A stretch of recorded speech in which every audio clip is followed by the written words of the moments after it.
My name is Jeff Curry. I'm the senior director with partners, and we're going to talk about hurricane disaster. And so this is just a quick contact sheet on how to get a hold of us. I won't belabor that point. You've either hard copies or there's copies that you can access on our website.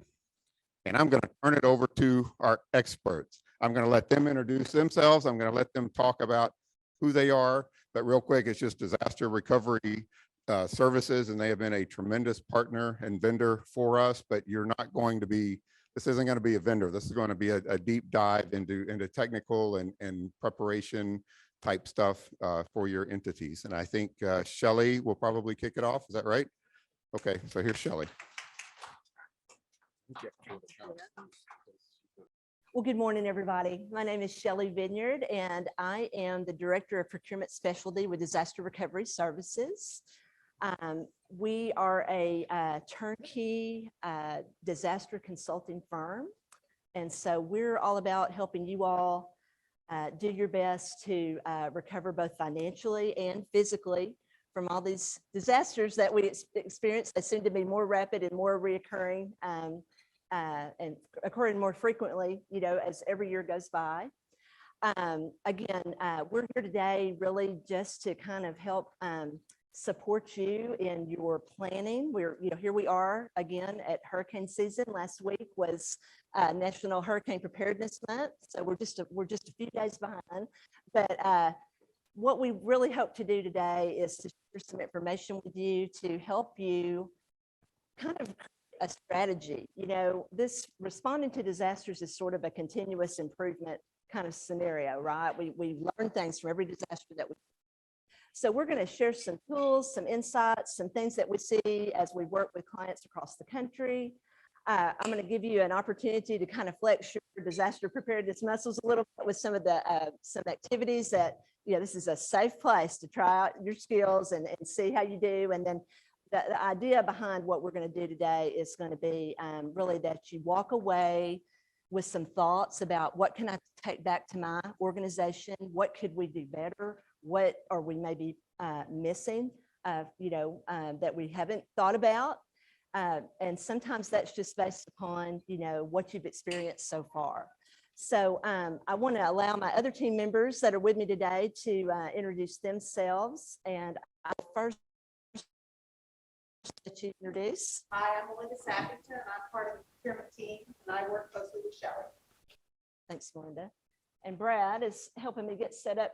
I'm Brad, who is obviously not technical support.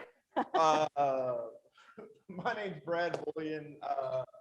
So a little bit of history. I come from the ISD sector, so I was just a superintendent of everything, curriculum in a school district for about the past 15 years, and have since I guess February we go to DRS. And my role at DRS, I do project management.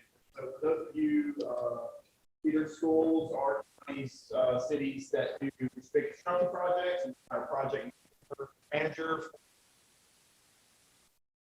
I do that, but for disasters. And really will help you from the planning side on blue sky days to showing up the day of the storm to saying all the way through closing.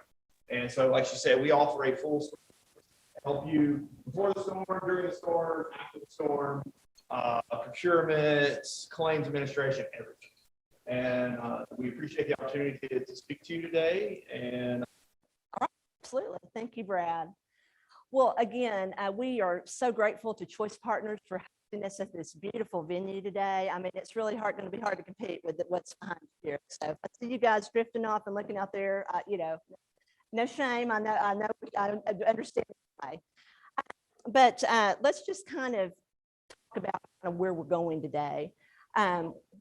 We've entitled our presentation, our time together today, filing a federal procurement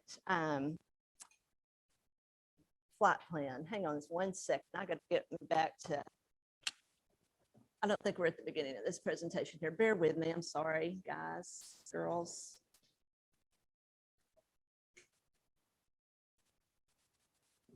I just get to the beginning. I'm almost there. You can leave it right there. It's fine. Yeah. Okay. Move it up a little more.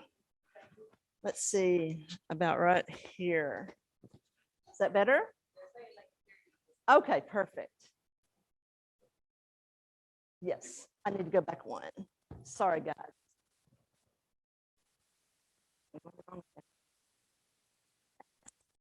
You know, it's all about the chaos with disaster recovery, right?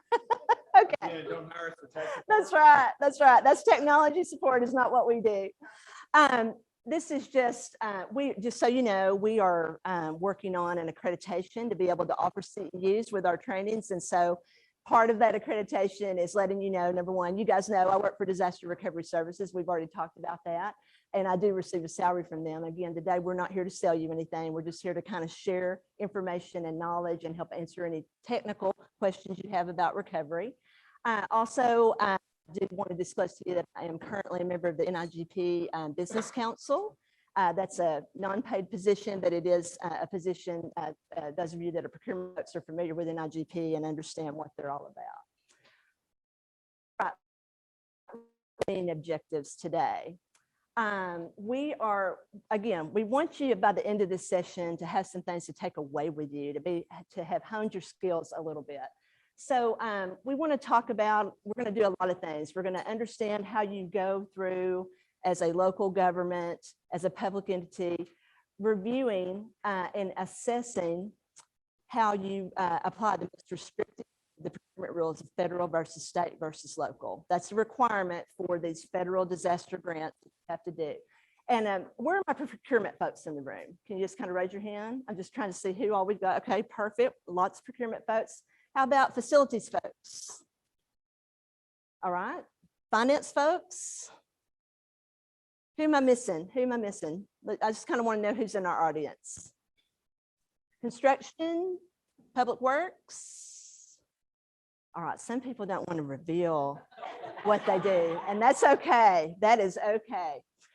We're gonna through some of the activities that we're doing today, we're going to understand how to maybe start to think about creating checklists, necessity for checklists to communicate out things throughout the organization.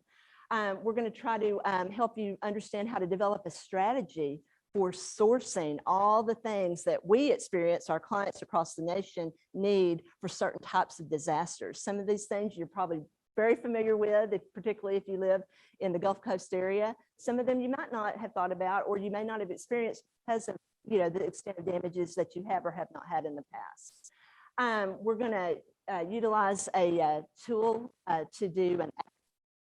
It's always good after a disaster to think about what went well, what really didn't go well, and what can we do to remedy that and do a better job next time.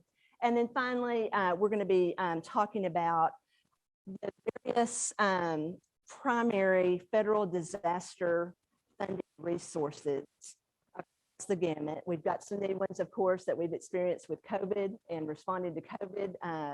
That is a disaster in and of itself. And but we want you to think about that from the perspective of, hey, when I'm developing a strategy for recovery, not only make my organization whole at pre-disaster, we want to think beyond that. How can we make ourselves more resilient? It's important to at least have a basic understanding of, hey, there's other things out there than just FEMA. There's other things that we could use funding for to support our projects. So that's kind of where we're headed today.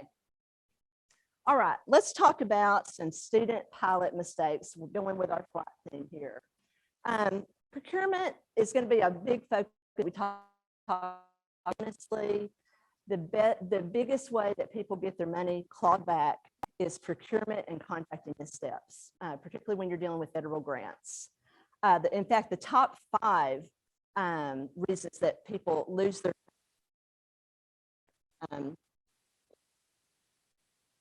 issues. And so these are concepts and things that we, of course, can understand from an academic standpoint, but when you're in the throes of responding to a disaster, of course, you don't always, have that in mind.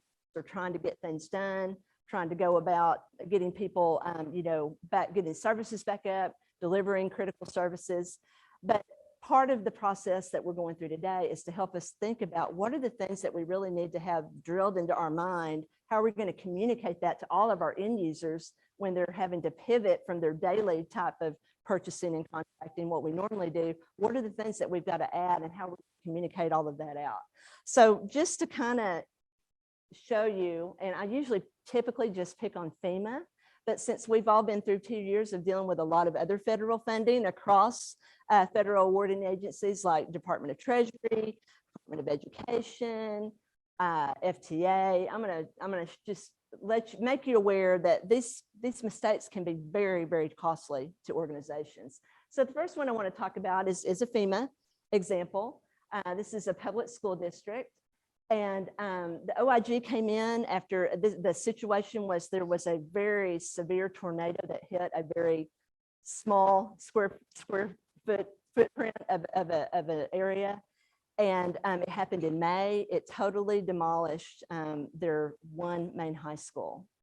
So they were trying to figure out what are we going to do to be able to get things up and running for next school year. And those of you that, do construction, do facilities, that's not an easy task from May to try to get something in place for maybe like an August start date.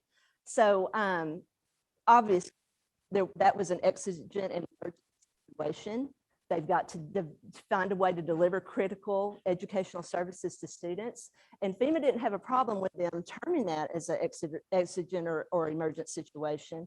What they had a problem with was that they didn't follow the actual steps that you need to take, even when you're dealing with emergency and exigent scenarios. So OIG came in and said, hey, you didn't use the required federal contract provisions. Okay, that's a big one. That's a big one for FEMA. You did not take any affirmative steps to try to include anybody, cast that wide net and include any small and diverse businesses.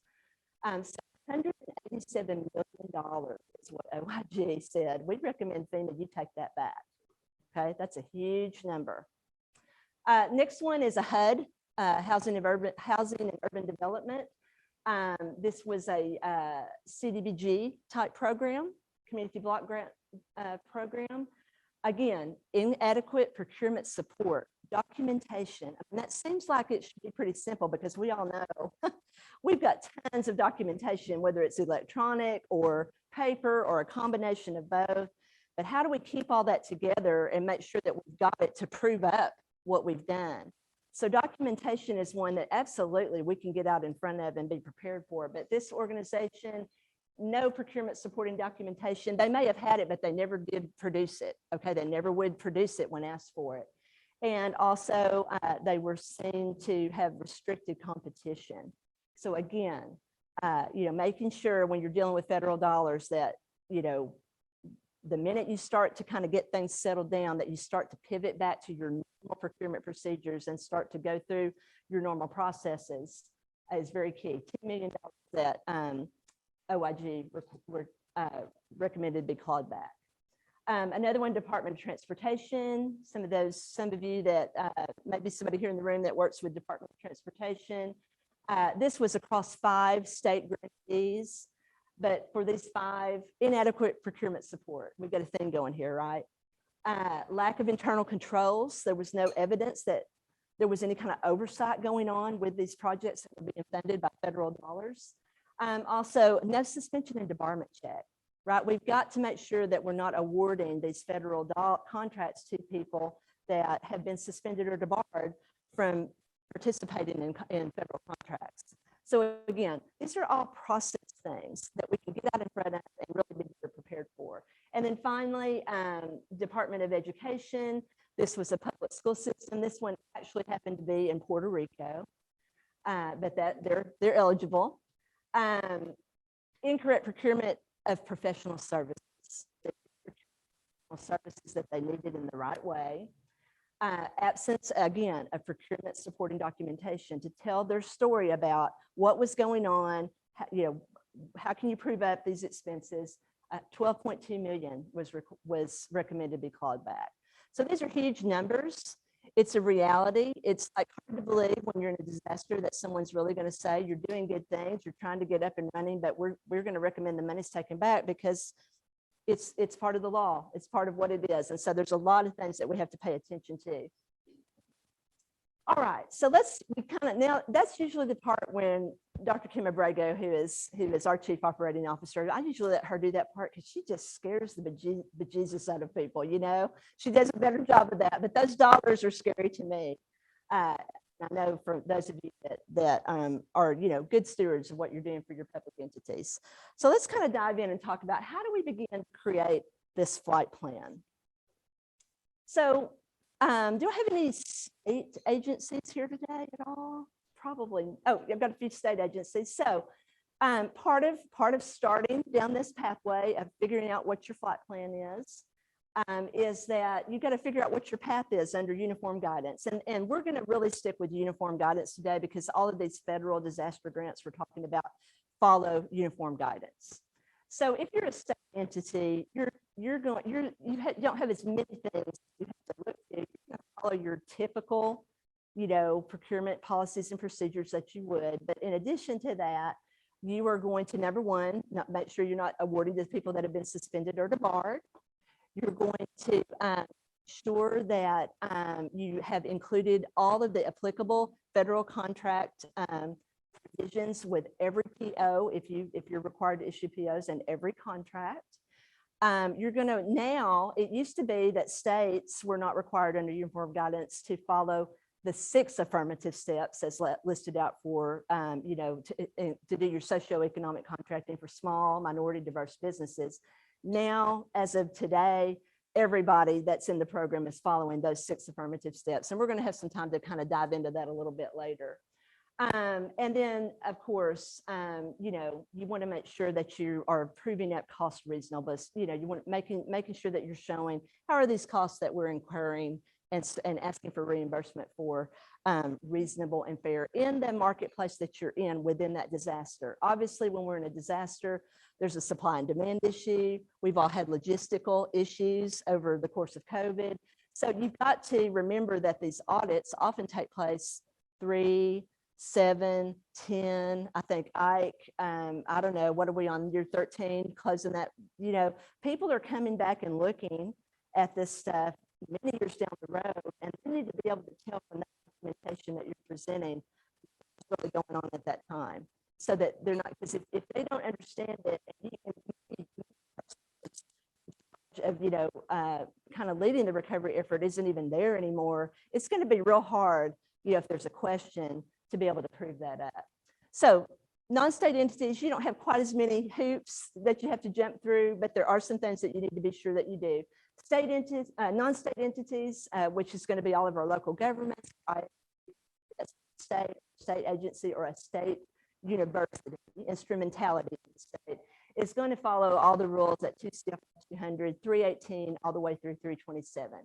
And I've got those listed there for you. We're going to be diving into some of those.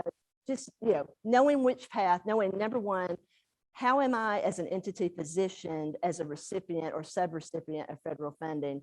That's where you got to start in order to know what you need to do next. Yeah. Back on the list, I just want to, is this one perfect? No? No. If I It stand, looks good though, right? if I stand close to Brad, can you hear him? This seems wildly inappropriate. Is this how you want me to talk? I'm sorry.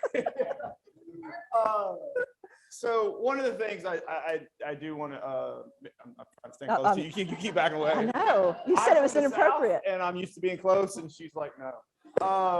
So anyway, I want to talk a minute, and I'm sure she'll cover this a little bit more later, but I just want to bring this to everybody's attention as we head down this path about exigent circumstances. You know, as in a district, I've dealt with at least 4 hurricanes, and you know that situation is always exigent. And there's been several times where we're like, oh, well, we're in an exigent period, and we can skip all of the procurement steps, and that is 100% absolutely false. All of these compliance steps, like debarment, and you had to list stuff, and I lost it. I'll take you back. Thank you. I appreciate that. The debarment and the affirmative action steps, the contracting provisions, those are check the box. And for you auditors or accountants out there, you understand what the difference between, you know, materiality and compliance. And compliance is very black and white. And all of those are compliance-based, black and white steps that you don't get to bypass just because you're in an exigent circumstance. There are some relaxing of the procurement piece as far as the competitive nature of the procurement so you can recover faster, but that does not excuse you from having to take all of the compliance steps within that. So when you're in a hurricane, you have no power, you have no internet, do you still have to figure out how to check the department before you say yes to that contract? And the answer is yes. And so you need to plan for that. And that's kind of what we're talking today, whether you figure out how to get some of that done ahead of time, where you're not doing that, or you figure out how to have internet in a situation where none of us have cell phone signals or power or anything else, whether we're doing some of that remotely or whatnot. But it's knowing that all of those provisions have to take place and realizing that you have to have that plan. And so that's really kind of what she's showing you here today. Were you able to hear that? Was that loud enough? Yes, no, maybe? Oh, All right, awesome. Thank you, Brad. Thank you. Yes. Totally agree and with everything that Brad said. And that's part of what we're doing today, right? Getting in our mind, what did we do? What do we need to do? What did we do the last time that we wish we would have done better? That's what you would need to keep in your mind all the way through today. All right.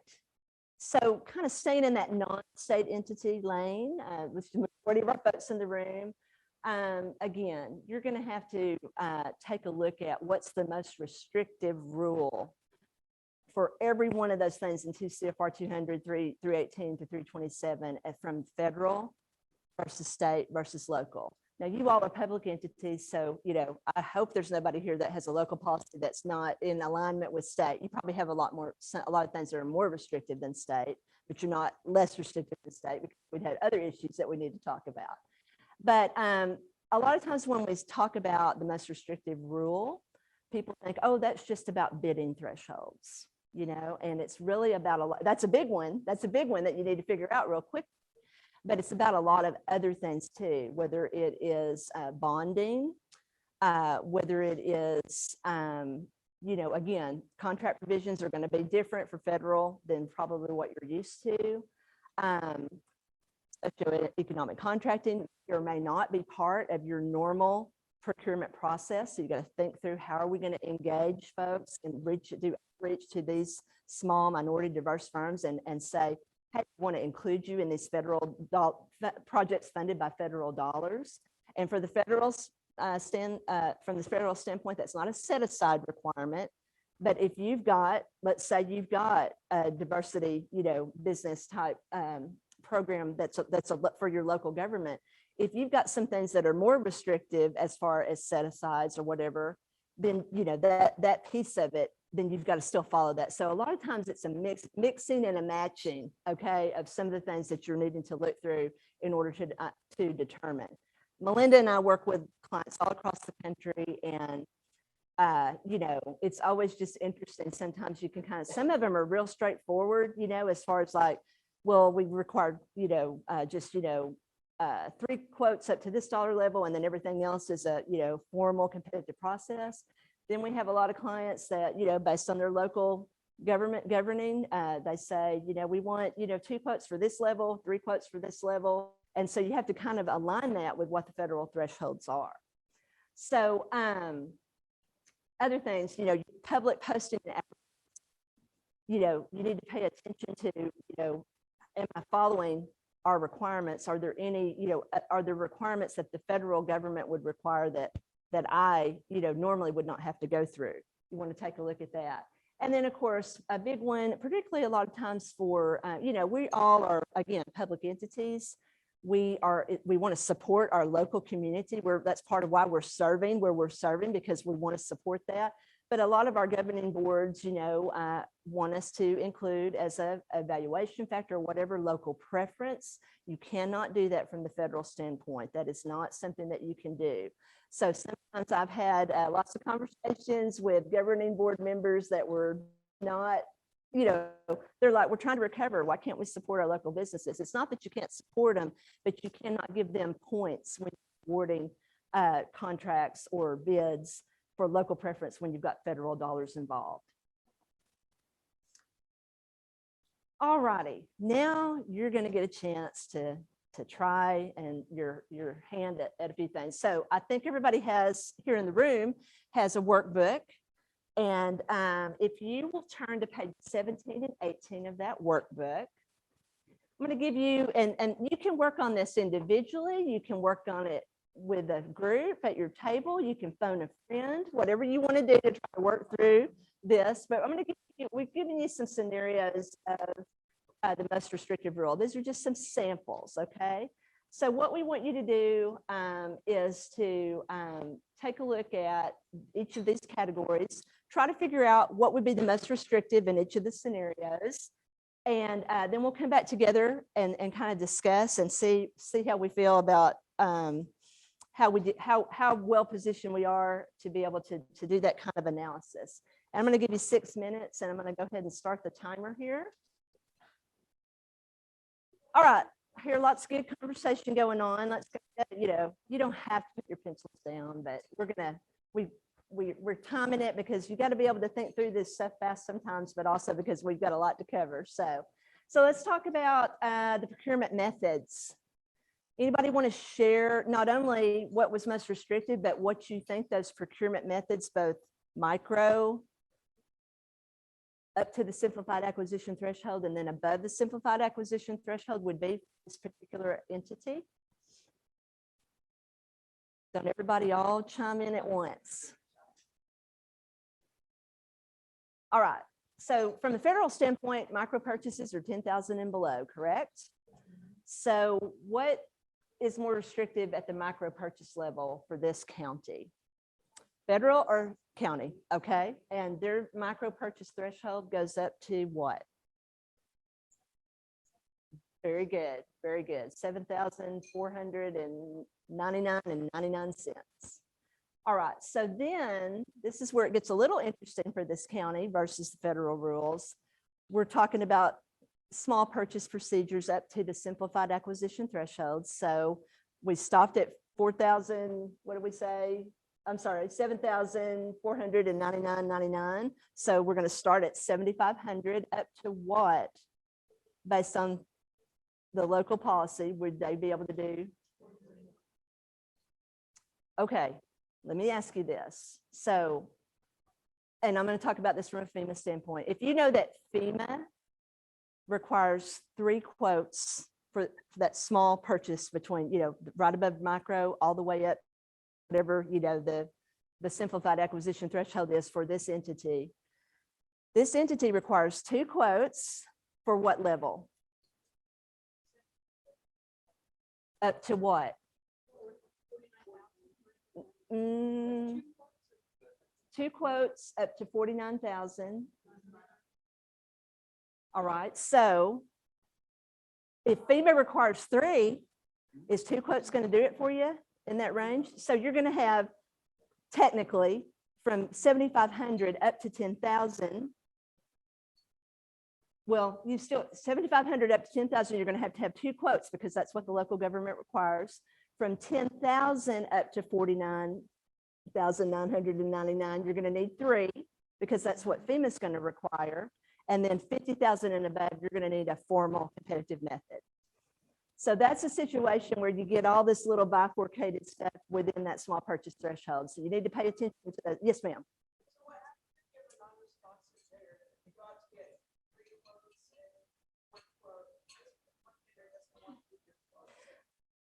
Right. So you can, but what you need to do is you need to make sure. So the question was, if you go out to get 3 quotes and you can only get responses from 2. You need to make sure that scenario, nothing existed that kept somebody from, that kept that 3rd vendor from responding to you. It's better to try to get that 3rd one if time permits. If you can't, if you've got a logistical situation or whatever, you need to document your reach out to that 3rd vendor. You gave them the opportunity. That's the next best thing. The best thing would be to move on, try to get 1 more, but next best thing, again, you're going to want to need to document what you went through trying to get those 3 quotes. Yeah. It really is dependent upon what the question is, can you pull something off the internet? You know, I mean, you need to really, it depends on what you're buying, right? I mean, if you're doing stuff that's, you know, catalog type stuff, I mean, if it's real simple like that, you may be able to just, you know, compare those prices. But what FEMA particularly really likes to see is that you did get an actual quote for the specific items that you were looking for. Yes, sir. When soliciting quotes, is it a best practice to, I guess, require a deadline when you receive that quote? So you're not trying to chase people down? Absolutely. And then you just go with that, right? Yeah, particularly when you're dealing with, you know, disaster recovery, But you know. I would also say record your outreach, Mhm. right? So if you're doing it via email, record the fact, you know, Yeah. make sure in your procurement file, here are the 3 emails that I sent out or the 10 emails that I sent out, especially if you're talking about hub outreach, right? I mean, I've done some hub outreach and you get 0 responses, Right. but you have to document that you did the outreach. And so if you show that you went to 3 vendors or 4 vendors or 5 vendors or whatever you did, and you couldn't get the responses, then you document, I gave them this deadline and I got the responses, but put that in your file. Like she said, with documentation, there's a good chance you might not even be there and someone's going to have to piece this together. So in the file, you know, you're going to have your hub outreach if it was required for the threshold that you're at, which I guess is required every threshold really. Yeah, technically, yes. Technically. And you're going to, your environment check and your solicitation, even if it's just emails or a narrative. I did phone calls on 2/5. I made a phone call to this company, and this company. I needed that by the end of the day. I got no responses. I got 1 responses. I got 2 responses. This is all what I did. And so best practice is to have quotes on paper. But in lieu of being, that's not always attainable, the most documentation you can have, even if it's a narrative of exactly what you did, is better than having nothing. Right? Absolutely. I will say that when I was on your side of the table, working for my public entity during recovery from Harvey, I can't tell you how many copies of yellow notepad notes that I had from, you know, our facilities folks, where they were just having to get on the phone and call people to come out and take a look at, you know, what our damages were, that kind of thing. So, you know, whatever it takes to, you know, document it is really what you do. Again, you wanted to make sure that someone can tell what the procurement story was for that scenario in that moment, that snapshot of time. So great question. Yes, sir. I think you just reinforced the use of ICS 204s. Yeah, you want to, Process anyway. right. You're not gonna do any reimbursement that I'm aware of unless you provide those forms, 204s, 214s, that type of stuff, right? And that's from the emergency response Yes, perspective? I Okay, see it. yeah, yes, yeah. All right, so those were procurement methods. How about the scenario about bonding requirements? That one maybe was not quite as tough. So what are our bonding requirements going to look like for this county? So we said that from the county perspective that bid bonds may be requested. And we're talking about construction and public works in this scenario, but what does federal say? That bid bonds are another R required, another R word. So that's something that they're not going to maybe be used to, that they've got to do get bid bonds. And then of course, you know, for the performance and payment bonds, that matches up, you know, what they're doing on a local level already matches up with that. So that won't be a nuance, but that one little piece about the bid bonds would be something that would need to be communicated out. And I want to go back real quick to the procurement piece. My school districts, especially you guys that are either finance or in the procurement side, you know, listing what is currently in micro purchase and small acquisition threshold. I mean, for those of guys that anybody deal with New Edgar here and understand the requirement procurement. So what are we allowed to do for micro purchases now? Go up to how much? 50 if we self-certify. Does that apply to child nutrition? No, it does not. Child nutrition operates under the same 2 CFR, but TDA's got a different interpretation, or actually USDA has a different interpretation than USDE, And that threshold's down $10,000. And why is that relevant to today's conversation? Is that every federal agency tends to put their own spin on 2 CFR 200. So Exactly. you can't just assume, since you know what New Edgar wants, that you know what FEMA wants, and to ask and to look and to refresh this. If you're going into storm season, to refresh yourself every year. They didn't change in what you typically operate in every day, doesn't mean that they're not going to change, and that refresher is needed, or who's in the industry that understands and is staying on top of these changes so you're prepared. Absolutely. And just to piggyback off of what Brad said about the, the self-certification, just know if you're going to, if you're going to bump it up to that 50,000, there's a very definite process, a definite process that you've got to follow. And that's like an annual self-certification. So don't just go back and say, oh, we can go up to 50. We got to follow those rules for that. I will say that we probably haven't gotten to a real audit on the clients I've worked with on that. It's that we're seeing how it's going to fly. Okay, so again, that may or may not be something that you're dealing with specifically. Yes, sir.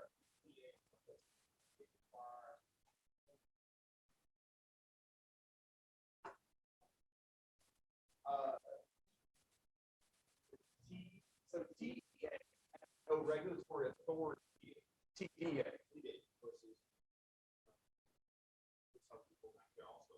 So in order to do something that requires TDA requires 1 month.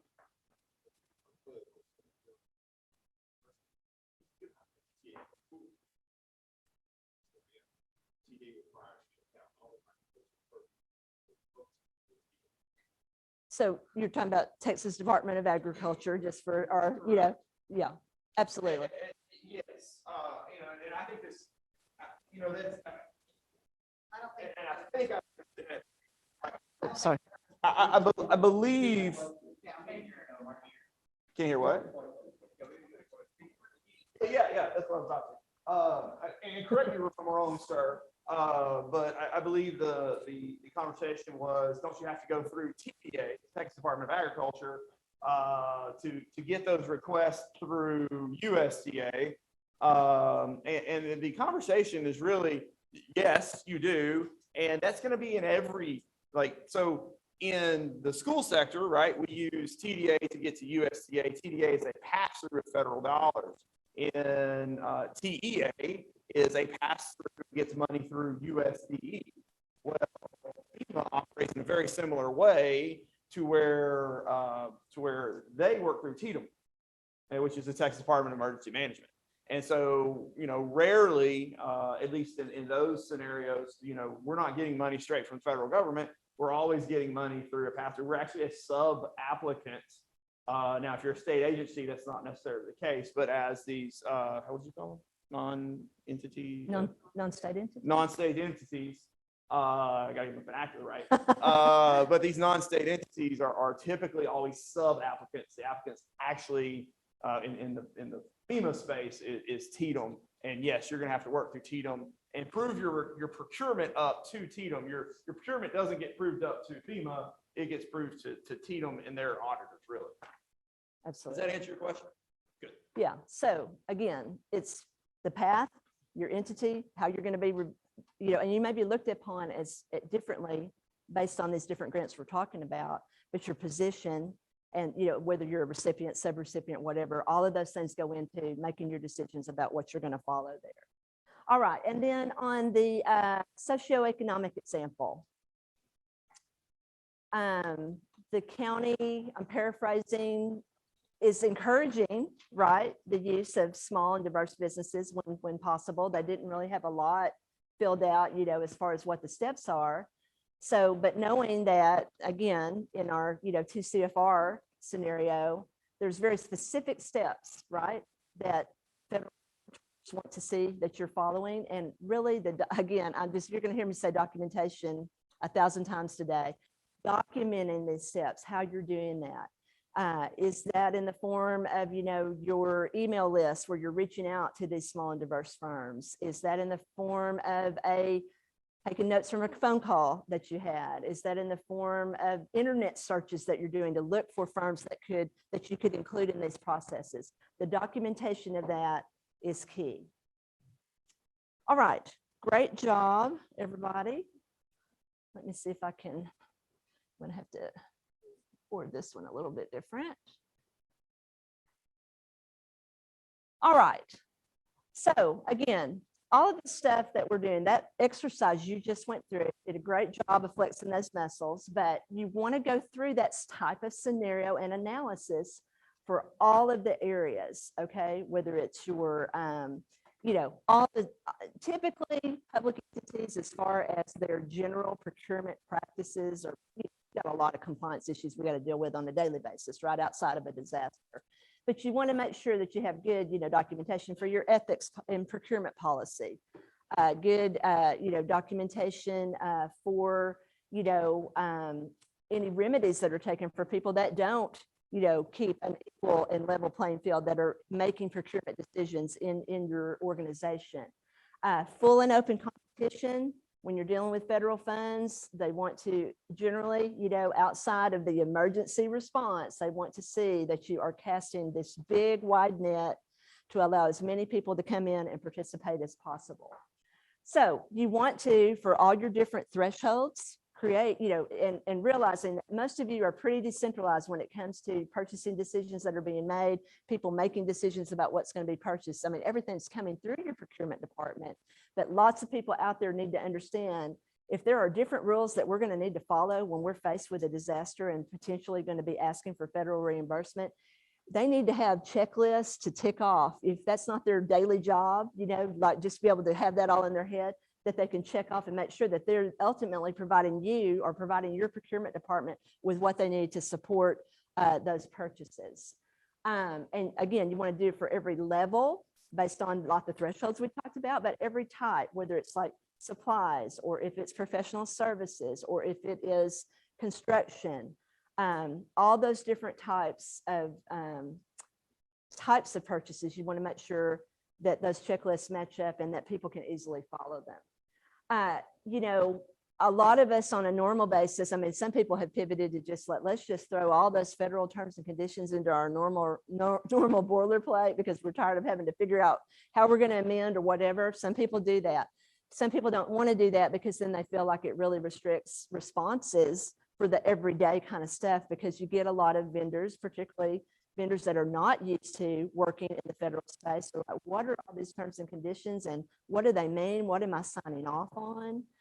And then you also, sometimes if you're dealing with larger vendors, it's got to go through their corporate legal, and that takes time, right? So you want to figure out what's going to work best for your organization, and every organization is going to be unique.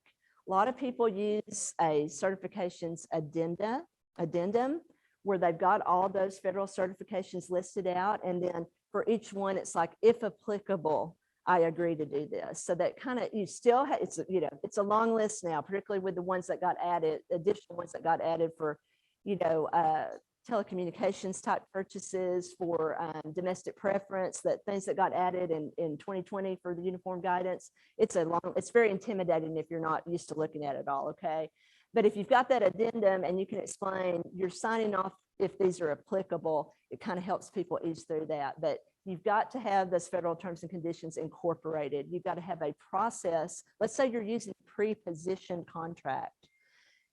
Maybe it's something that you've already awarded and it's going to meet your needs, but it was not procured with your existing contract doesn't have the federal terms and conditions. If you want to use that for this disaster response with these federal dollars, you're going to have to amend it and figure out a way to amend that. A lot of people handle that through their workflow from their ERP system. Sometimes it's just like emailing these vendors. Would you agree? We're in the middle of disaster recovery. We've got to have the ability to be able to amend. Yes, sir.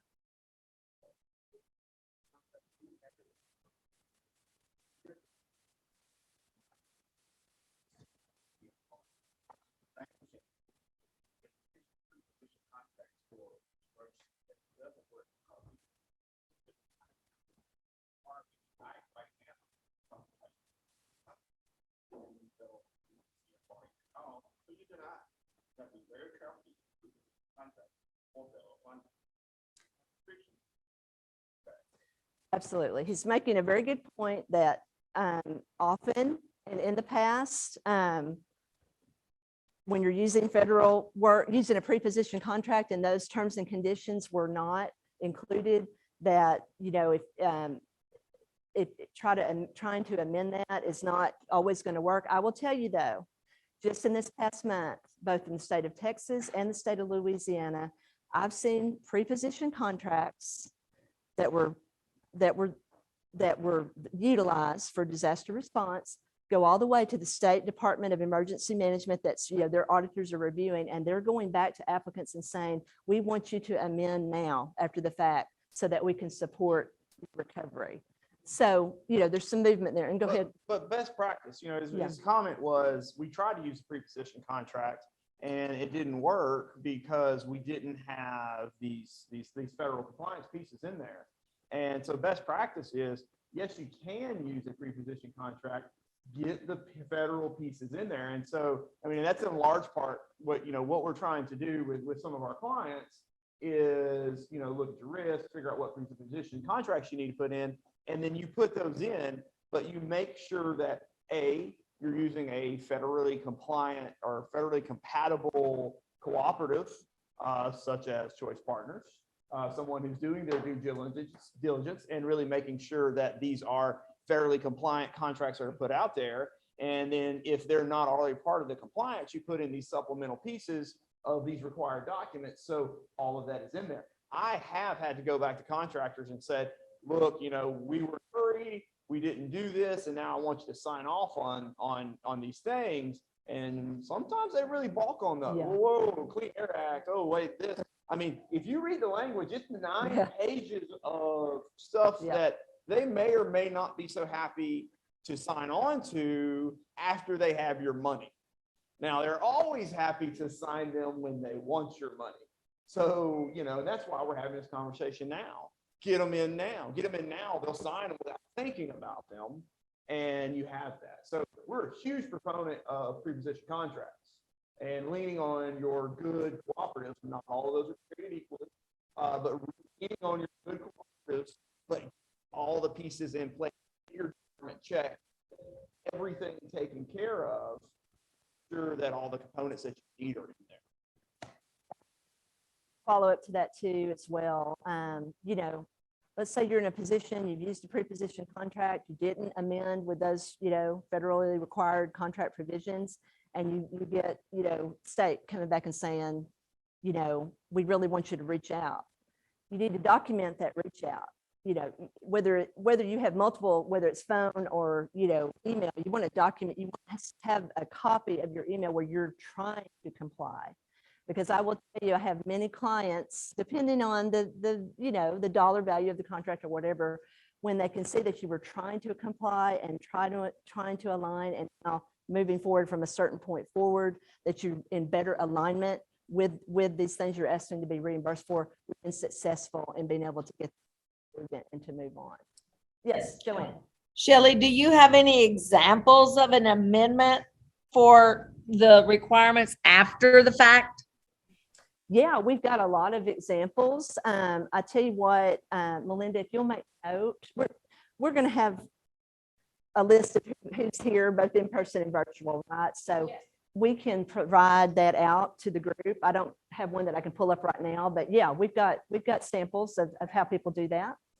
And what we did in the place, you know, the question was, do we have samples of those pieces that you have to add?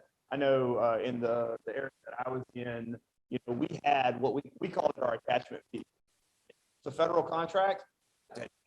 It's the same provisions. It's Clean Air Act. It's minority business. I mean, it's different provisions, or I don't know the exact number, but there's a lot. But what you can do is you get with your council and your procurement department, and you set it up, and you just throw it in the back as an attachment to every federal contract you put in.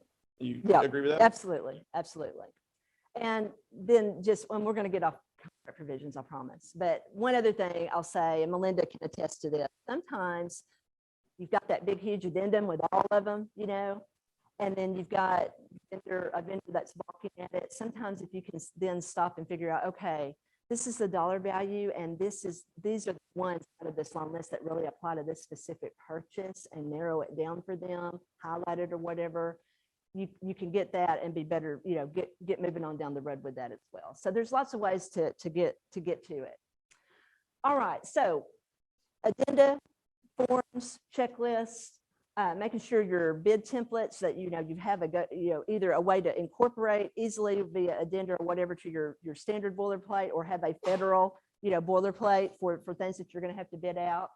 And then really developing those processes and procedures, again, spelling out for your folks, what are the steps we need to take to meet those six affirmative steps for socioeconomic contracting. All right, we're going to do one more little activity, and then I'm going to let you guys take a little 5-minute break. So if you've got a phone or a device where you can capture this QR code, we're going to do a little brainstorming activity.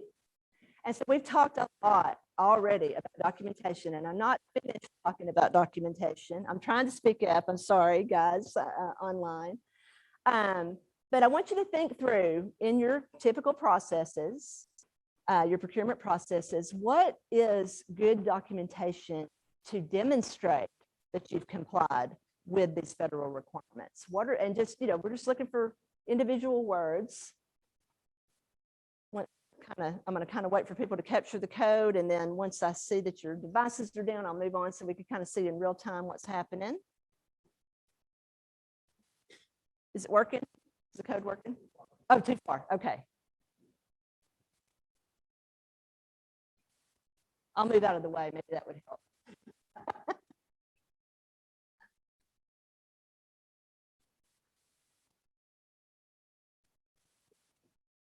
I just need somebody to confirm that it's working. Is it working? Okay, perfect.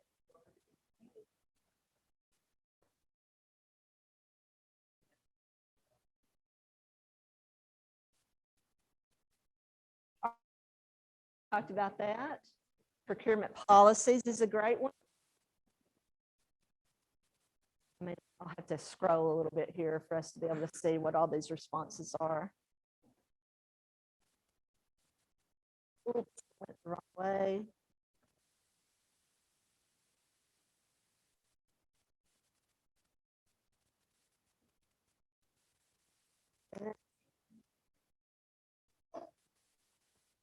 Copies of bids or quotes, federal language and all.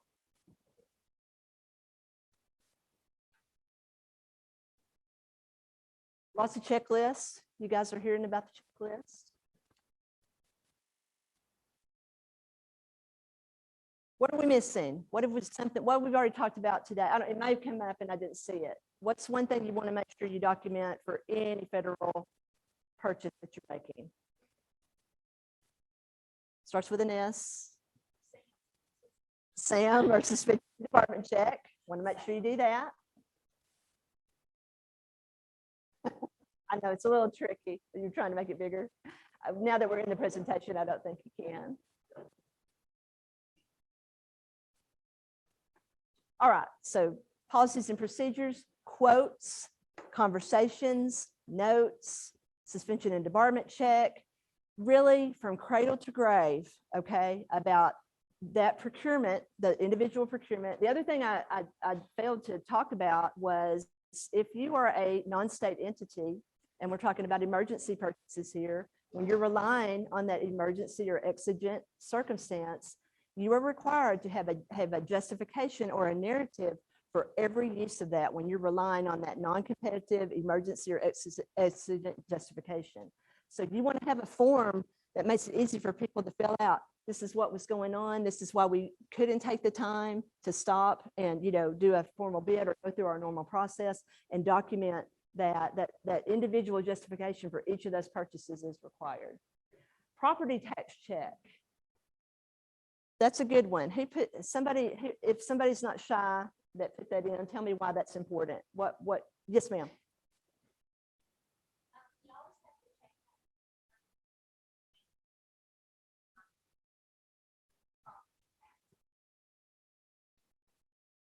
Absolutely. So that's a more restrictive rule for a county that they can't award to a vendor that is in arrears in their property taxes. Good point. Conflict of interest. This is fun for me because I'm trying to like figure out what the word is before it disappears. All right, Melinda, have I missed anything? Keep me honest, Brad. Kind of in general. You guys are thinking, you got your thinking caps on. That's great. Oh, yeah, your documentation of your affirmative steps to include socioeconomic contracting. All right, I have by my, it is 11:12. Let's take a 5-minute break and be back at, 17. Let's take about a 5-minute break.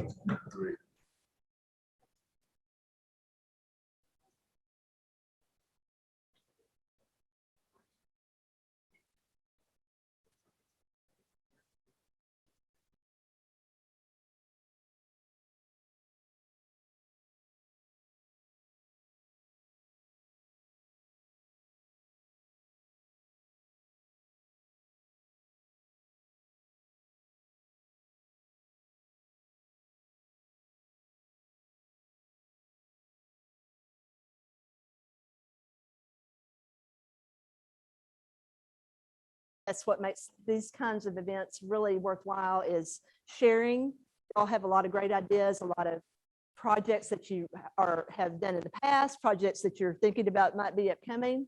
Yes? It's showing that it's on. Joanne's good, so we're good. Okay. All right. So again, we've talked about a lot of the forms, procedures, documentation. Let's talk about some decision making and some other things that you can do to be better prepared, particularly for a very catastrophic event.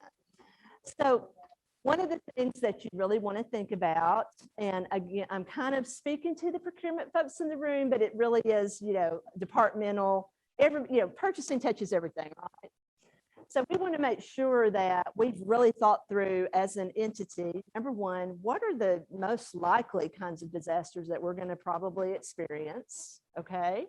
Not to say that that's going to be what hits you, because, in our scenario, where we were located with Harvey, wind damage was always our thing. Can we get, I was also the risk manager, so can we procure enough insurance to handle, $300 million worth of wind damage that potentially we could have? So it was wind that we were worried about. Well, guess what? Harvey was not a wind event. It was a flood event. And that's where your sublimits for your commercial property insurance kick in. Our flood limit was 25 million. We had $100 million loss. So we're figuring out how can we support 75 million outside of our property insurance, and we had to rely on FEMA's help, okay? And my loss was 75 million with 1 million coverage. Yeah. So again, typically we're usually looking at, we think we know what we're going to experience, but I mean, COVID's been a great example of that. Did we ever think we were going to have to be so reliant on federal funds for a pandemic? No. I mean, it's been so long since we've had never one that was global in my lifetime like this one. But, if you're just thinking back about other pandemics, I don't know, the Spanish flu or something was one that FEMA, I think, supported or something.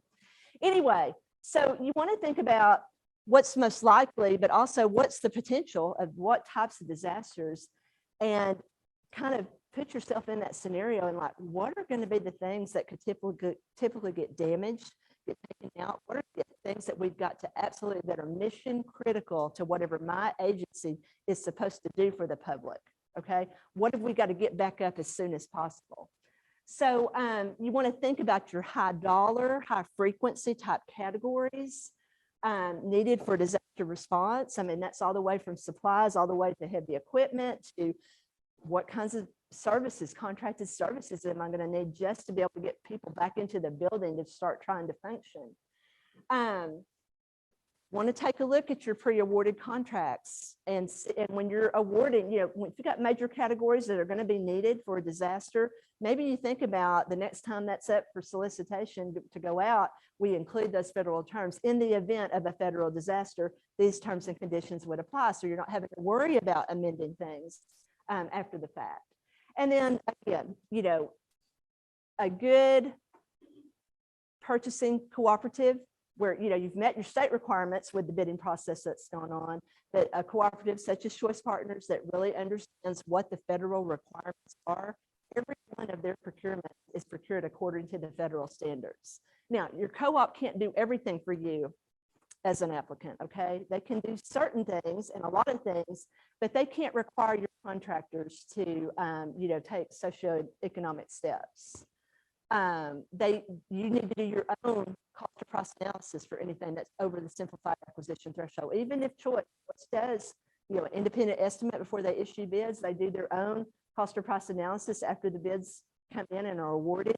But you as an applicant are still going to need to do your own cost of price analysis to make sure that you're in alignment as an applicant with the federal standards for anything over the simplified acquisition threshold, which is currently $250,000.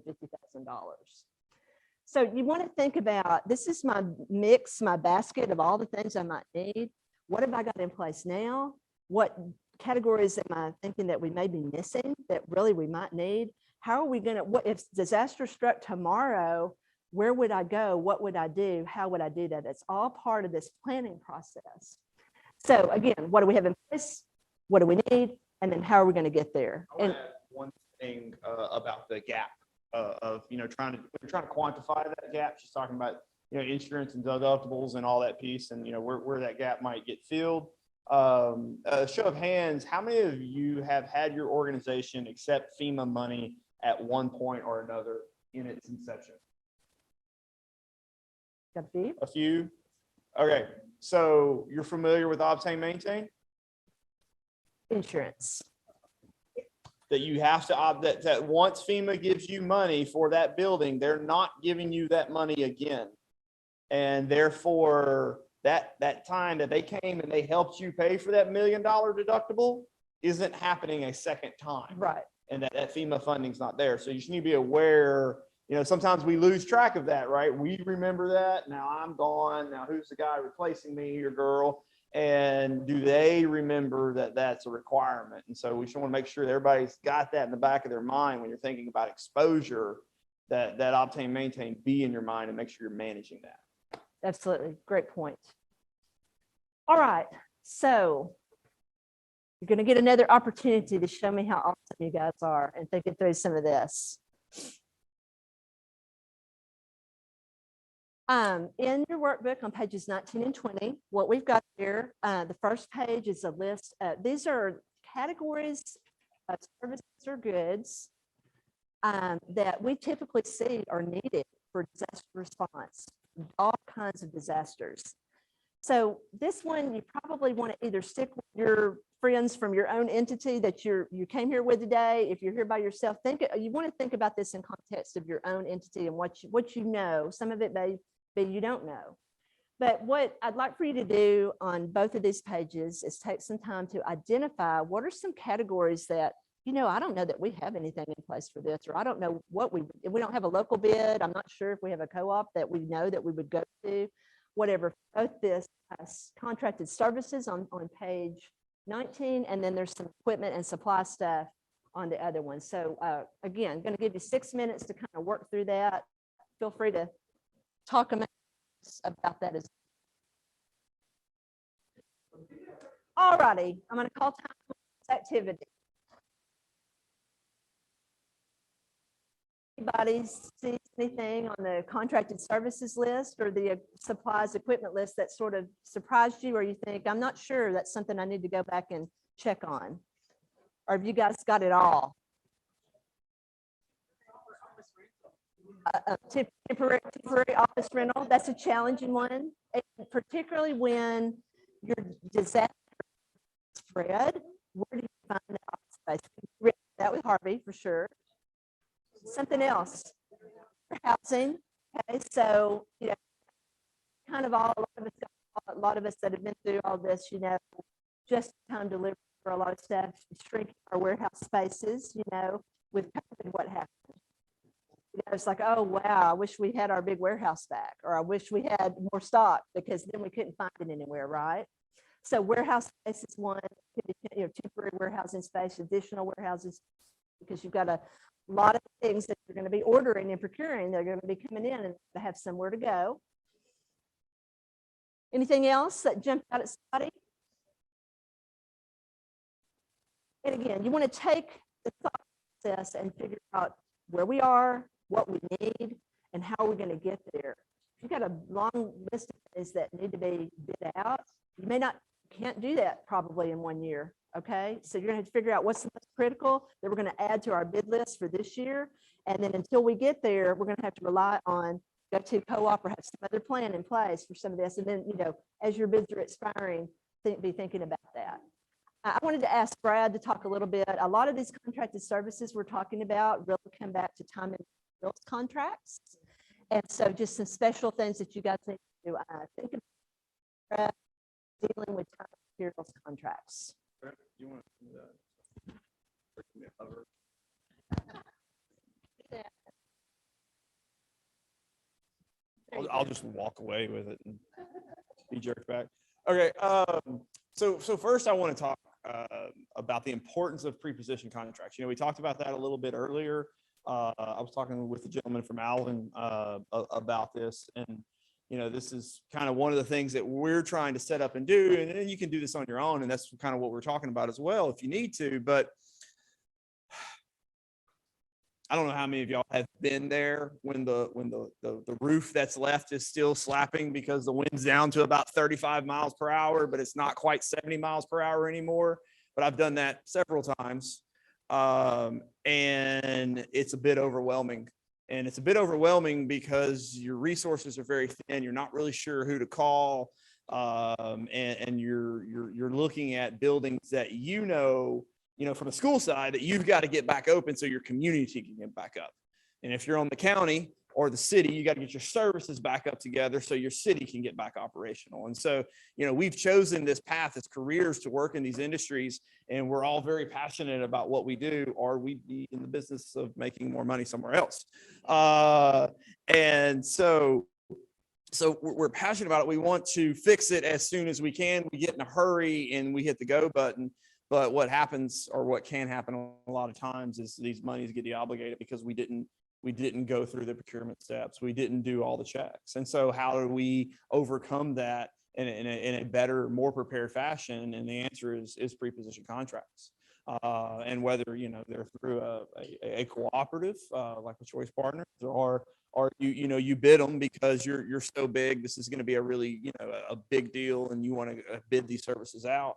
There's obviously a couple different ways to go in there, but get them in, get them done, and get them correct, compliant, pre-storm.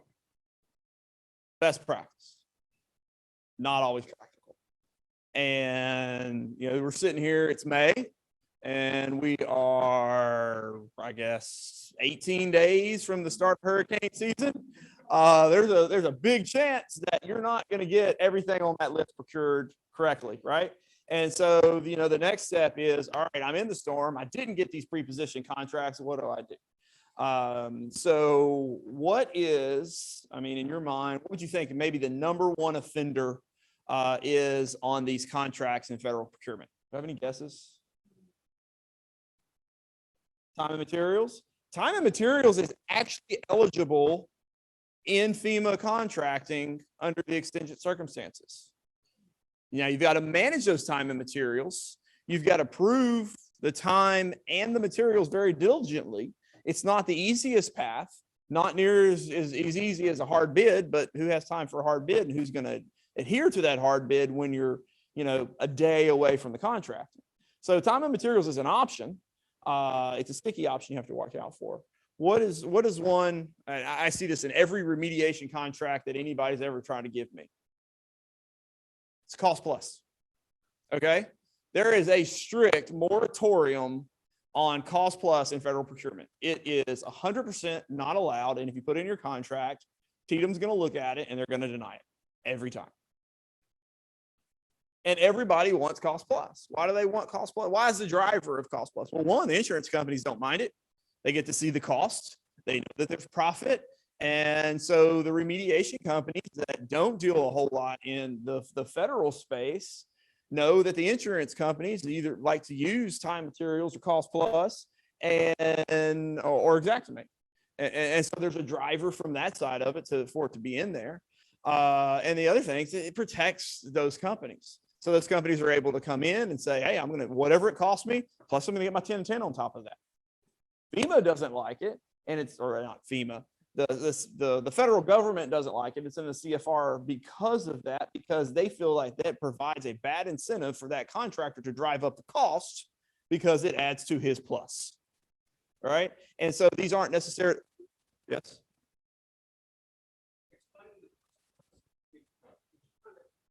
Maybe discuss some alternatives like professional services, architecture, cost plus price, or these management companies like Gordian charge cost plus a percentage of the project. Sure. Yes. We'll get to that.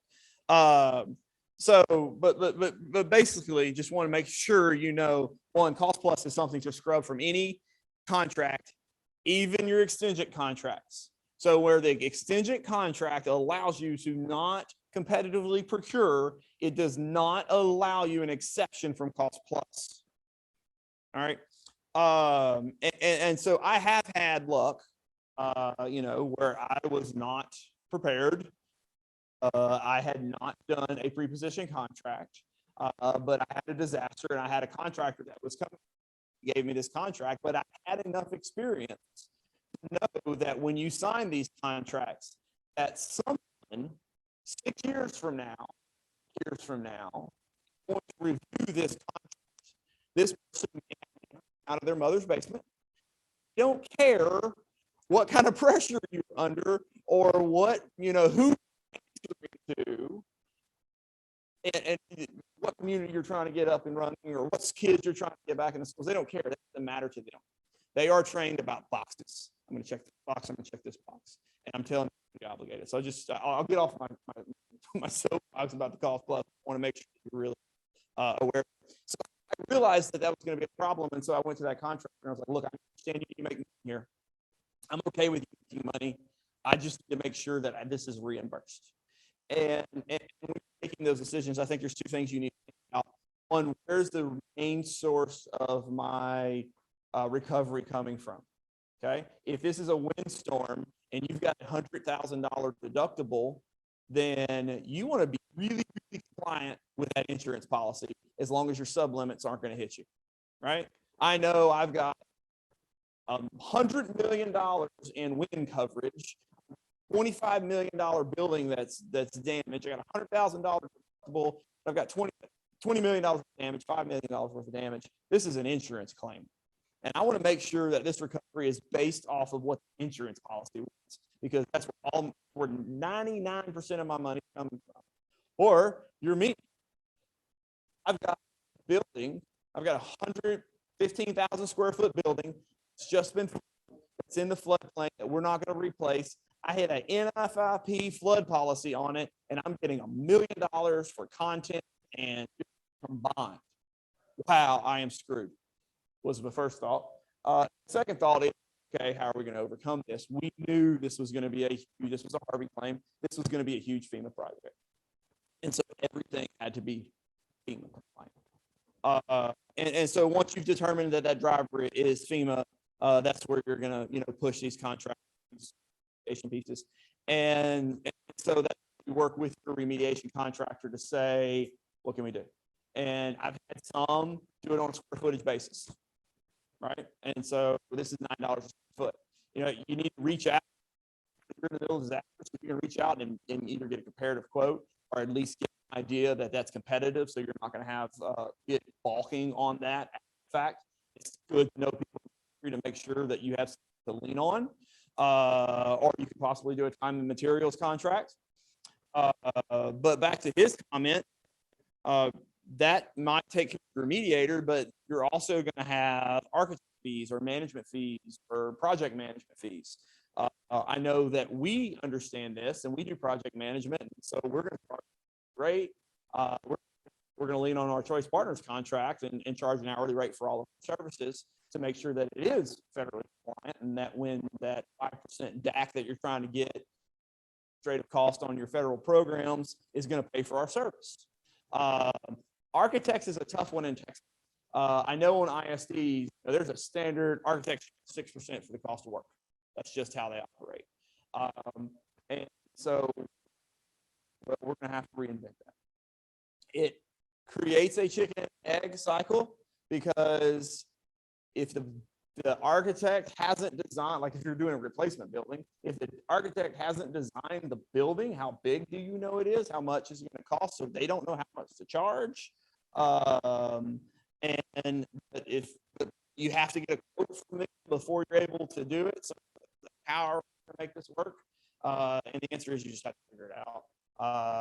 You can do it based off of hourly rates on your RFQ. You can do it as a hard bid if you can have a general scope of what your project's going to be. But the key here is to know how to be able to pull those type of things in contracts. Is that you want to elaborate? Perfect. We have some online chat, so I'm thinking we might go up there about this as well. Cost plus pricing versus discount on tap. They're both percentages. And the question is, you know, if they're bidding, if they bid a catalog and discount off of that MSRP price, that being seen as cost plus, or those, what's the difference? I'm going to lean on Shelley for that. She is the Yeah. procurement. So most of your, supplies type items that you're going to need to respond to are typically, you're going to have, particularly in school districts, lots of what we call catalog type bids. Okay. So those bids are set up to meet a lot of needs and to give you, you got to have something to award the contract on, but you have no idea what all those individual components of something from a bid like that's going to be. So when you're going to use supply catalog type bid, you absolutely want to make sure that you've got a quote for exactly what it is that you're procuring, that you're going to be submitting for federal reimbursement, because then that's really not a cost plus element. There's, you're going off of a market price, if you will, based at that time. And the other thing I wanted to just add on to what Brad was saying about cost plus, this is where, I get technical. Cost plus percentage of cost and cost plus percentage of construction cost is what is prohibited. You can have cost plus fixed fee. It's what's after that plus element that if you can control what's after the plus, then you have a better shot at doing that. So I don't see a lot of cost plus fixed fee, cost plus incentive fee. In my world, my experience, some of you may see that, but I just wanted to clarify that the specific prohibition is cost plus percentage of cost and cost plus percentage of construction cost. And I would also add especially looking at remediation contracts, is pay close attention, right? I've gotten time and material contract. Hey, I can work on time and material. And so I get a time and material contract and it's got an equipment list. And it's got, labor hours and it's got equipment hours and rates. And I'm like, this is great. But then you read the whole thing and it says, well, if I bring in another subcontractor, I'm going to charge you 10 and 10 on them. And I'm going to give you a small fee of 2%. Because, there's just small tools and stuff that I'm not going to be able to quantify, and I'm going to be able to get that money from you. And so just because they said, hey, I brought you a time and materials contract, read the contract and make sure that you scrub all of that out. They are willing to do it. They want the work. Some of them are willing to do it. But they should be willing to do it. They want to work. And I was just explaining to them, look, guys, I'm not trying to cut into your profit. Give me a number for this.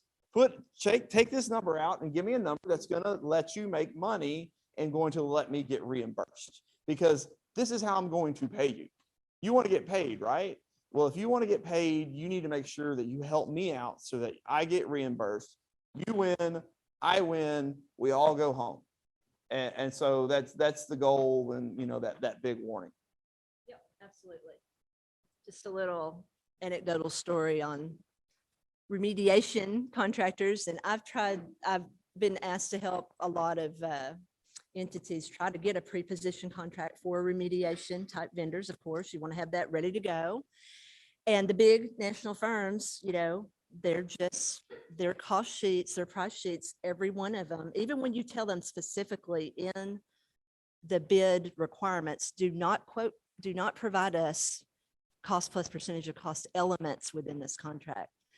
They're going to do it. They're going to submit it that way. And so I had one entity where we tried 3 times because this entity had gotten burned on that. Okay. And they wanted to make sure that they were in better position. It's a consortium of colleges in state of Florida. And they had their own risk management consortium. They wanted to make sure they didn't get burned like that again. So what we ended up having to do 3rd time out, no, I mean, we're still reiterating, we don't want cost plus and anything on your cost sheets still came in the same way. They had to then start systematically negotiating with these responding contractors. How can we get to the number, just like what Brad was saying, that you're looking for, but not frame it as cost plus percentage of cost? What can we agree to? A fixed fee or, a capped fixed, a negotiated fixed fee, something like that, that's going to fly through the federal gates. Anything else? Counties, debris removal, you guys, I don't know where my county people are. You guys are good on debris removal, debris monitoring. Any questions or nuances? You probably don't really want to talk about debris removal and debris monitoring, but just so you know, that's a very specialized procurement, lots of rules. I was talking with Joanne a little bit earlier. You've got to have a separate firm for, well, if you're going to, you have to have your debris management monitored. Okay. Now you can monitor it yourself if you've got the skill set and the equipment and, everything else. Most people don't do that, but you still have to follow all the rules. You've got to have, the trucks get loaded up with certain kinds of debris. If we're talking about, vegetative debris, tree limbs, they've got to be cut in certain, sizes. You've got to measure the width of those trunks. You've got to know what the weight is on that truck loaded up going out. You have your monitor that's certifying what that is. Then you got somebody out at wherever your disposal site is, whether it's the dump or wherever, monitoring what left there is the same thing that's coming in here, and you've got another ticket, so that's a real specialized thing. But the main thing I like for people to know is that if you're don't have the ability or the capacity to monitor your debris removal yourself, you're going to need a separate firm or consultant to help you with debris monitoring, because there's a conflict of interest there. Obviously, if you've got the same people basically doing the debris management and then monitoring themselves, federal government wants to see there's some other eyes looking at that. All right, very good. Thank you, Brad, for all those insights. Good stuff. All right, now another very important thing when you're in the planning stages, developing your strategy. I mean, this is strategy we're talking about. How are we going to best position ourselves to respond? You want to think about, and you may be sitting in this room and you don't have the ability to affect this, but I want you to have this knowledge so that you can figure out, if I'm a person in my role that kind of needs a seat at the table from not only preparing for disaster, but when disaster strikes, I need to be in the room, and my procurement folks, you need to be represented in the EOC at the very beginning of the disaster. Find a way, to get there, because there is so much money flying out the door in those early days of response. And a lot of that's being unprotected if you don't have folks that understand what all these procurement and contracting rules are, what the requirements are. But beyond procurement, you're going to need to really think about who in my organization really needs to be part, not only of the strategic team, who's kind of developing all these plans and putting them into motion and practicing them like we're talking about today, but then beyond just the overall strategy. And some of those people may provide strategy and also be, in other phases of response. Who are the key people that are going to need to be included to make sure, because disaster recovery is a team sport. Okay. If you're out there, you may be the person that's been designated to be in charge, but you've all got to be, all of your organization has to be, understand what you're trying to accomplish, what the rules are that you're needing to follow. When things happen that change, and it's never black or white, things come up, emergency within the emergency, responding. What are we going to do to communicate with each other, to keep each other, be a good teammate? I need to make sure that the right people know that this has changed now so that we can all help each other optimize our fiscal and financial recovery.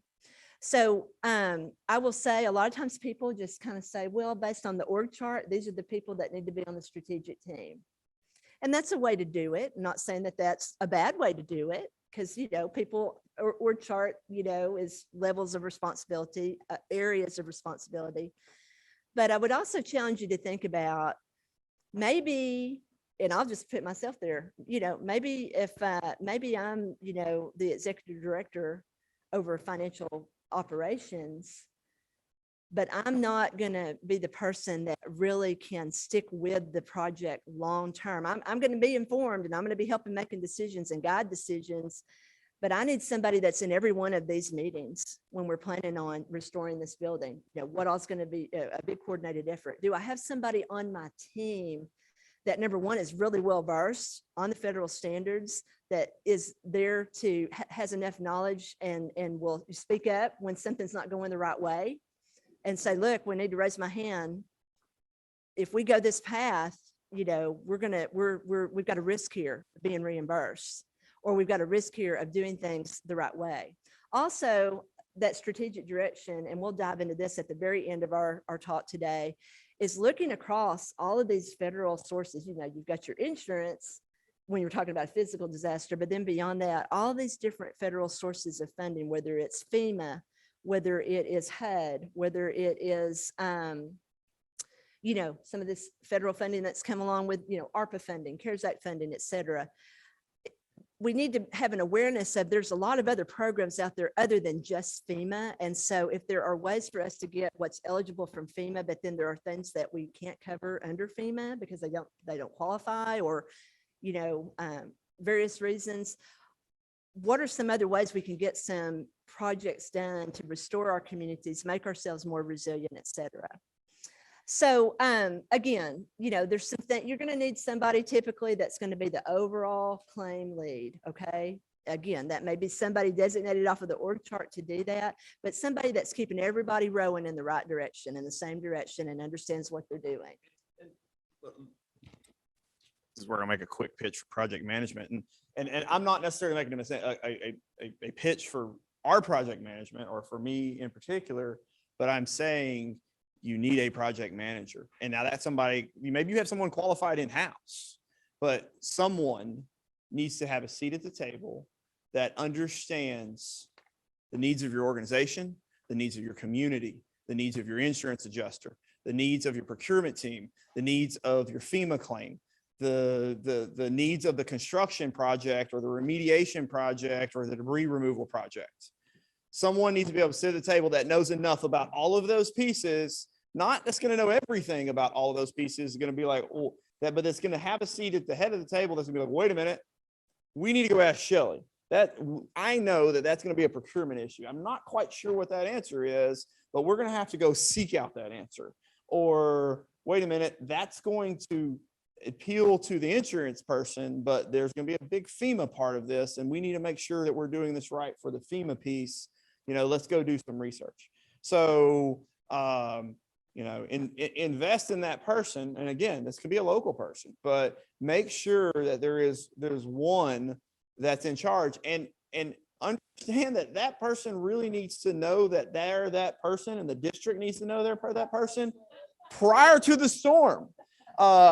This didn't happen to me individually, but I was told that one time we were hired by the risk manager, and we get to the meeting and the risk manager hired somebody and the CFO hired somebody and the facilities guy hired somebody. So we show up to the table and there's 3 disaster recovery consultants at the table. Well, that wasn't a very good plan.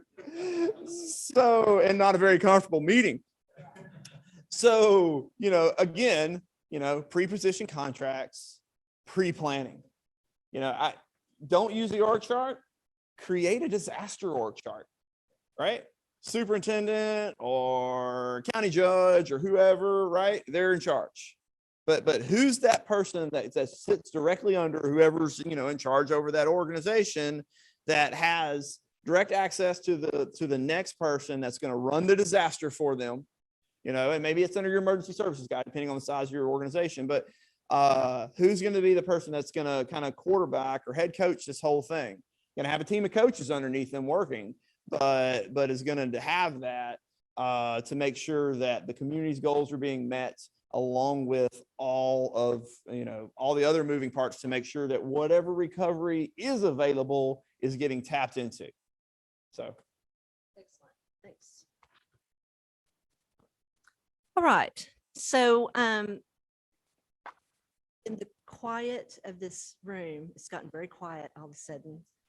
We're gonna do a part of an activity, okay? I'm not gonna, from time and perspective, we're not gonna do the whole thing, but we're gonna do first part, which will then carry you over into the second part that you take back with you and start thinking about. Now, this is your own work, okay?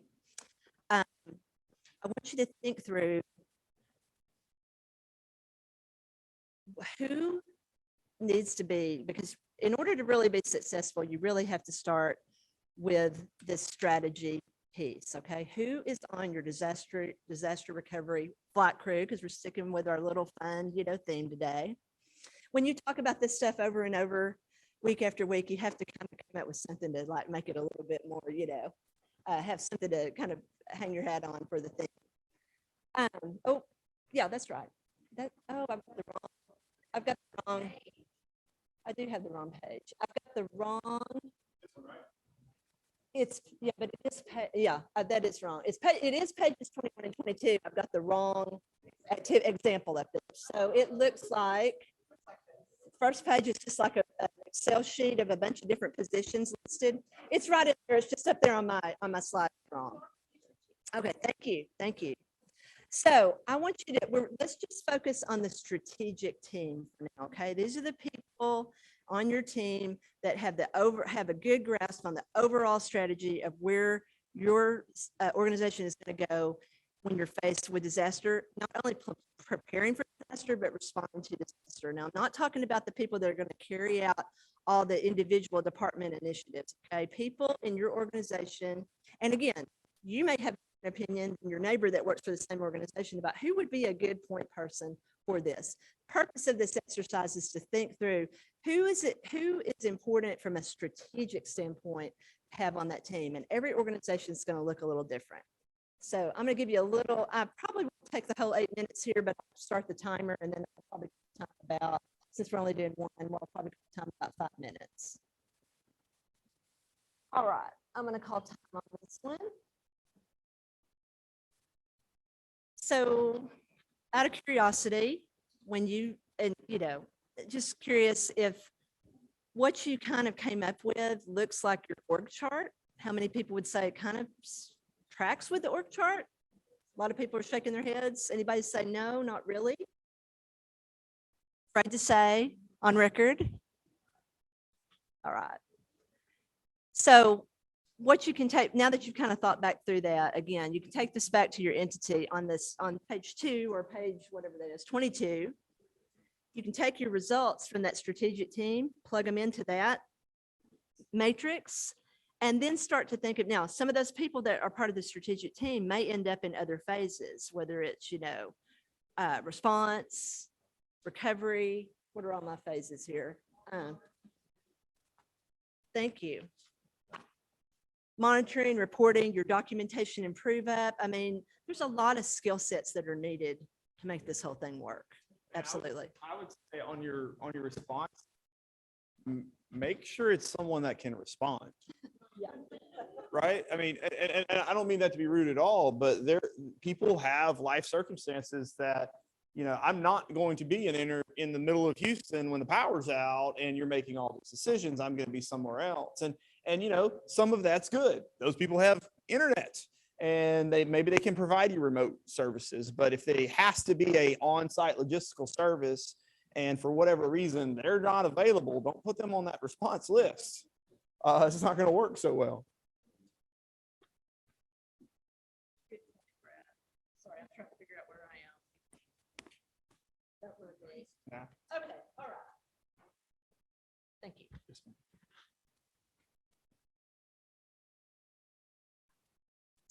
All right, let's talk about some other ways that oops, this never works with that pointer. All right, Flight simulation. Do you have any pilots in the room? No, I always ask and I never get a pilot.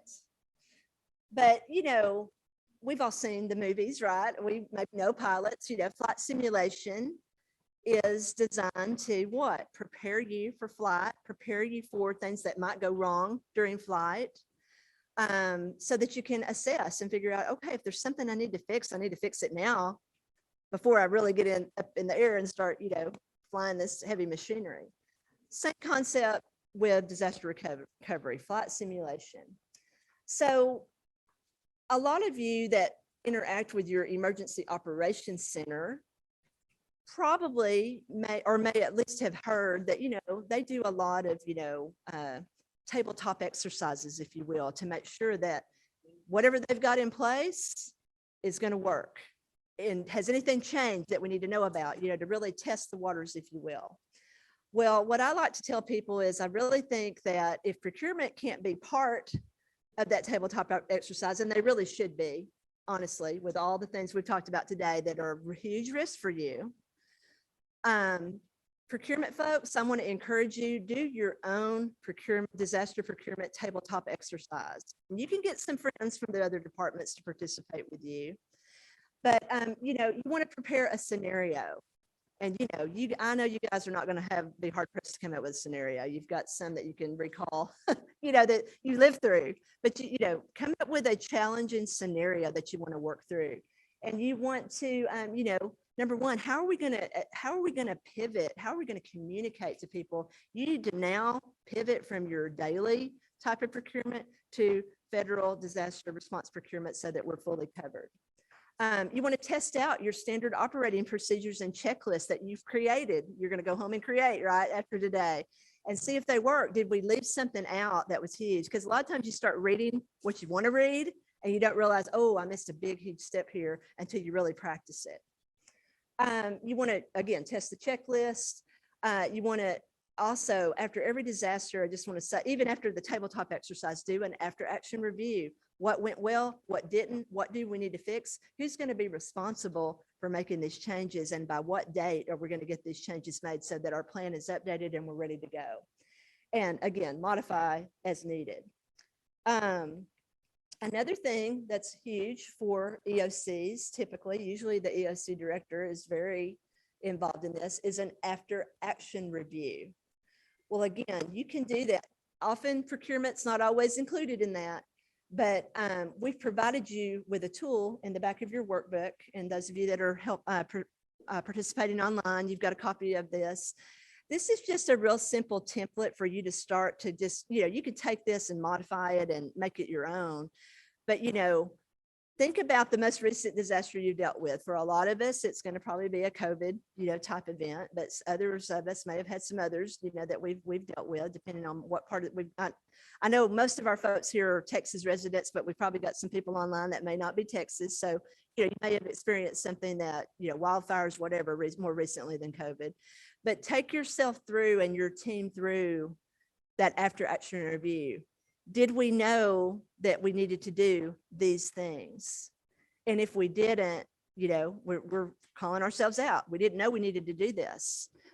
And then after, you identify these are the things that went well, these are things that did not go well, this is what was missing, then you need to assign responsibilities within your organization. Who's going to correct the plan, make adjustments to the plan so that you are better prepared for the next time. So again, just a tool that you can use to get your thoughts going. You would want to adapt it for your own organization, but practicing is really important because you know what? We have these plans, we review these plans, and whatever the review is, maybe it's just a read through every year, or maybe we do a training for our organization-wide training every year for disaster response and responsibilities. But when you get in the midst of a catastrophic event, you'll be surprised. A lot of that, just all that knowledge that you've had, even though, if you haven't practiced it, or even if you have practiced it, just you're like, what do I do? What do I do? You don't want to be panicking. You also, want to make sure, you also have to understand that a lot of you live in the same communities where you work. And so you're not only dealing with your stuff at work, but at the end of the day, you may be going home to a flood damaged or, roof torn off of your home. So you want to be able to, again, position yourself in the best possible manner to be able to respond effectively, and be able to make adjustments as you go, because every disaster, I'll just say, you learn something new from every one of them. They don't always, even if it's the same peril, if you will, different things happen and different things are affected, and it really, it needs to be reviewed and practiced regularly. All right, I am going to let you guys take a 5-minute break, and then we've probably got maybe about 20 more minutes. If you can hang in there with me, we're going to get you done for lunch, so you have your good lunch. Take a 5-minute break, and then we'll kind of wrap things up for the day. We're getting it. Folks online, we're going to reshare. Hopefully you'll be able to see the screen, so you can just give me a thumbs up. But anyway, we're going to be talking about different paths that you can go to restore and also become more resilient. So really, we kind of, when COVID happened and all this federal funding started flowing down, we sort of repositioned ourselves from, every now and then needing a reliance on federal funding, and, every now and then a program here or there that we're using.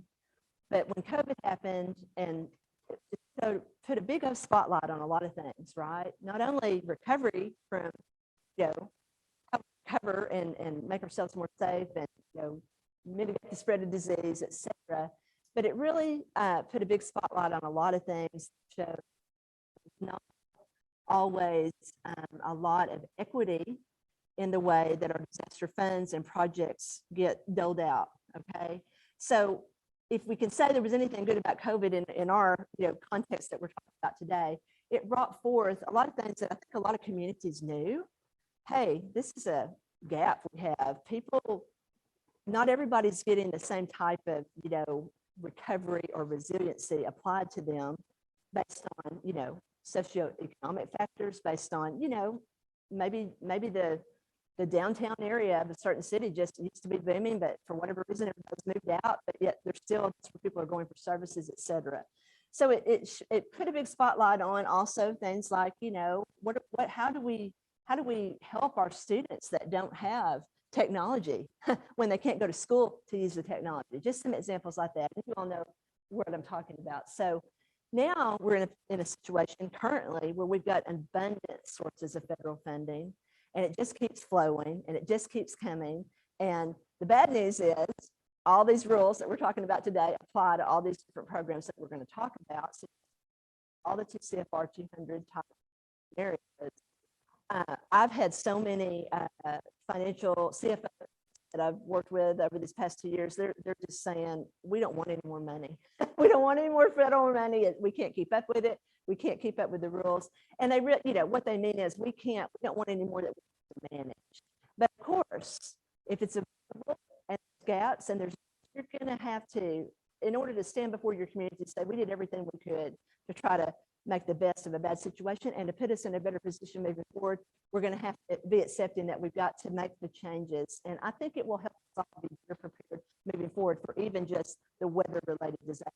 I have realized these things will become more familiar than just like, oh, every 3 or 4 years or every 7 years we have to deal with this. So, FEMA Public Assistance is the program that most of you are probably familiar with. We've talked a lot about it today already. And really what we talked a lot about is the traditional public assistance program. That's where you have all, there's a presidentially declared disaster for your area. And in the beginning, it may just be, an emergency declaration where the only things that are going to be covered are things like your category A, which is, your debris removal, those kinds of things, and a category B, emergency response. And then there's some other triggers that happen as you're starting to respond, starting to gather the information, at the local, county, state level, that then trigger a major declaration, which then opens up all of those permanent work categories for, restoring buildings, back to where they were pre-disaster, cities, roads, bridges, recreational areas, et cetera. Those categories sometimes get So traditional PA, again, you know, that's kind of what we're all used to. Brett, I don't know if you want to talk a little bit about 50% rule as part of do you want to talk a little bit about 50%? Mhm. Choose an alternate project to use the funding that would have been tied to that facility that maybe you've decided this is not how we want to go back. Then alternative procedures. 420 grant. Yes, 428 grant.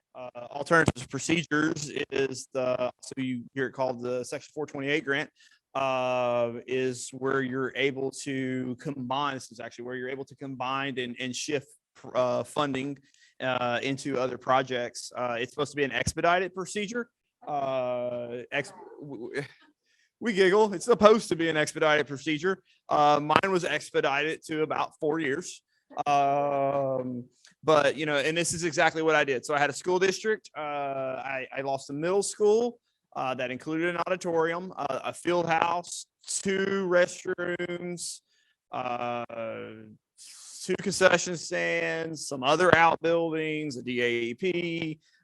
Anyway, and so it was a menagerie of about 11 projects in total. And we kind of looked at this and said, this doesn't make sense to elevate. We were in floodplain, and it didn't make sense to elevate all 11 buildings with 11 sets of ramps and 11 sets of stairs and all of these other items. And so we were able to use this alternative procedures project and consolidate all of those projects and turn it into one project of 3 separate buildings. And so we consolidated our restrooms and our concession stands and our field house, and we attached the auditorium to the high school because it made more sense for it to be at the high school versus the middle school. The middle school was the old high school, which is why the auditorium was there, and we didn't replace it. Now we want to move it where it makes more sense, and then we're going to put the middle school back where it was. And so you are able to rework some things and grant it some flexibility in some of these. Now there's some downfalls to this. This is a fixed dollar project. So if you had building A and you're going to go through a traditional project, and FEMA is going to replace building A in the exact same condition that it was in, aside maybe for ADA upgrades or code upgrades, but you're still going to fight about that. But in the exact same thing, then they're going to pay for you to replace that at whatever cost it is to replace it. You competitively bid it. You know, you think it's going to be 20, it ends up being 25, you're getting $25 million. On alternative procedures, you get flexibility, but it's a fixed cost. So you determine that your loss was, in today's dollars, around $40 million. Well, when I decided to build these buildings in the way that I wanted to build them, how they fit my district, it was going to cost me $75 million. I have to go to the community to get that extra $25 million to build those buildings. Now, they made them a lot more sense for us. They were bigger, they were nicer. I didn't have to use the same footprint that we built in 1964 because it was built like a prison in 1964. But that, you know, there's a cost benefit there. So those are, just want you to know there are alternatives out there when you're going through these projects. There's minuses and pluses. Again, get somebody to help you navigate this if you're in a claim this big. And then an approved project is you have building A, and mostly you want building A to look like building A, but you need to add 20,000 square feet because you've got an extra use. Building A was already too small, and you want to add to it while you were adding. Those get a little bit more complicated because on that one, they're going to cover the cost of A as A was, but you've got to really dive through they're going to be taking a look at your plans, and they're going to want to see the changes, and they're going to want to see what cost was B and what cost was A. And so there's flexibility there, but all flexibility comes at a cost. 406.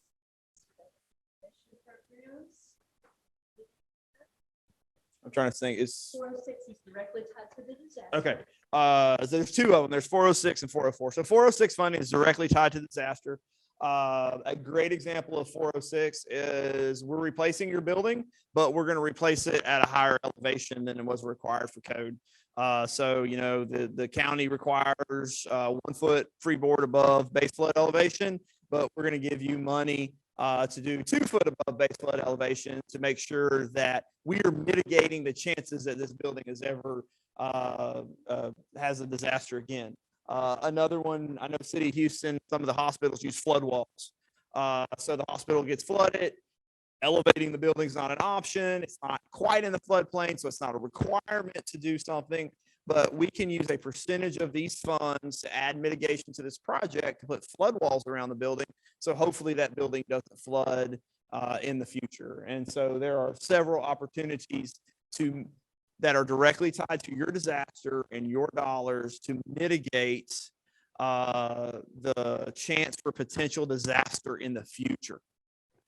And then 404, so 404 is similar in the fact that they're trying to mitigate future disasters, but it's not directly tied to the cost. The best example right now is there was a lot of 404 dollars allocated to the state. Of 70 million for COVID, or it was $70 million of 404 dollars that came to the state that TDM's going to have to figure out how to disperse, and that this window hasn't quite closed yet. I believe it closes June 30th.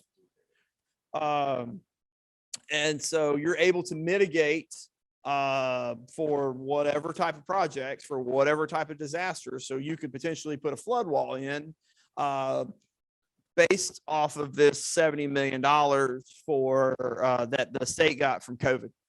And so, you know, the how this works is the COVID amount, 404 is percentage of the total disaster for the state.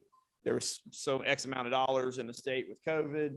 They get this allocation, and it's allocated for everybody to mitigate for whatever. So you could use healthcare mitigations, you could use sewer treatment plant mitigations, or things to help make your schools or other buildings more resilient. Moving on to HUD. Oh, you can have that. All right. Moving on to a different category. This slide is out of order. Let me go. CDBG programs. Oh, you know what? That wasn't out of order. I just wanted to mention, let me go back the other way. BRIC. The BRIC program is also a type of hazard mitigation. The BRIC program is relatively new. And really what FEMA is trying to do is get out in front of these disasters, okay? Not just responding and reacting to after they've happened, but how can we work together with private-public partnerships, et cetera, to come up with a better approach to being better prepared, okay? So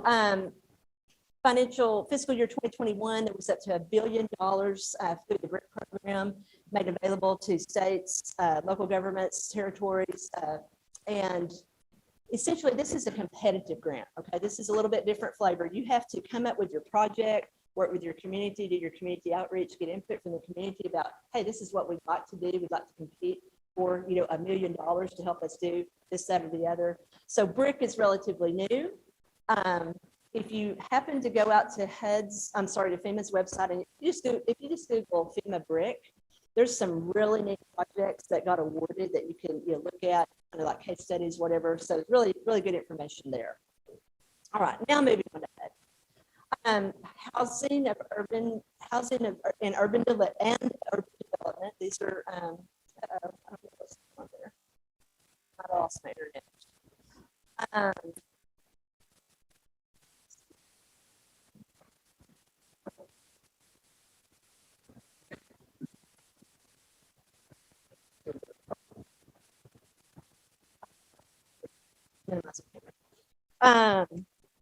CDBG, Community Development Block Grant. Now, there's different flavors, if you will, of Community Development Block Grant, but in general, Community Development Block Grant really is there to come alongside, and it can interact with the FEMA programs to take things that weren't eligible under FEMA and continue to its focus is on underserved communities, affordable housing, economic development for underserved areas.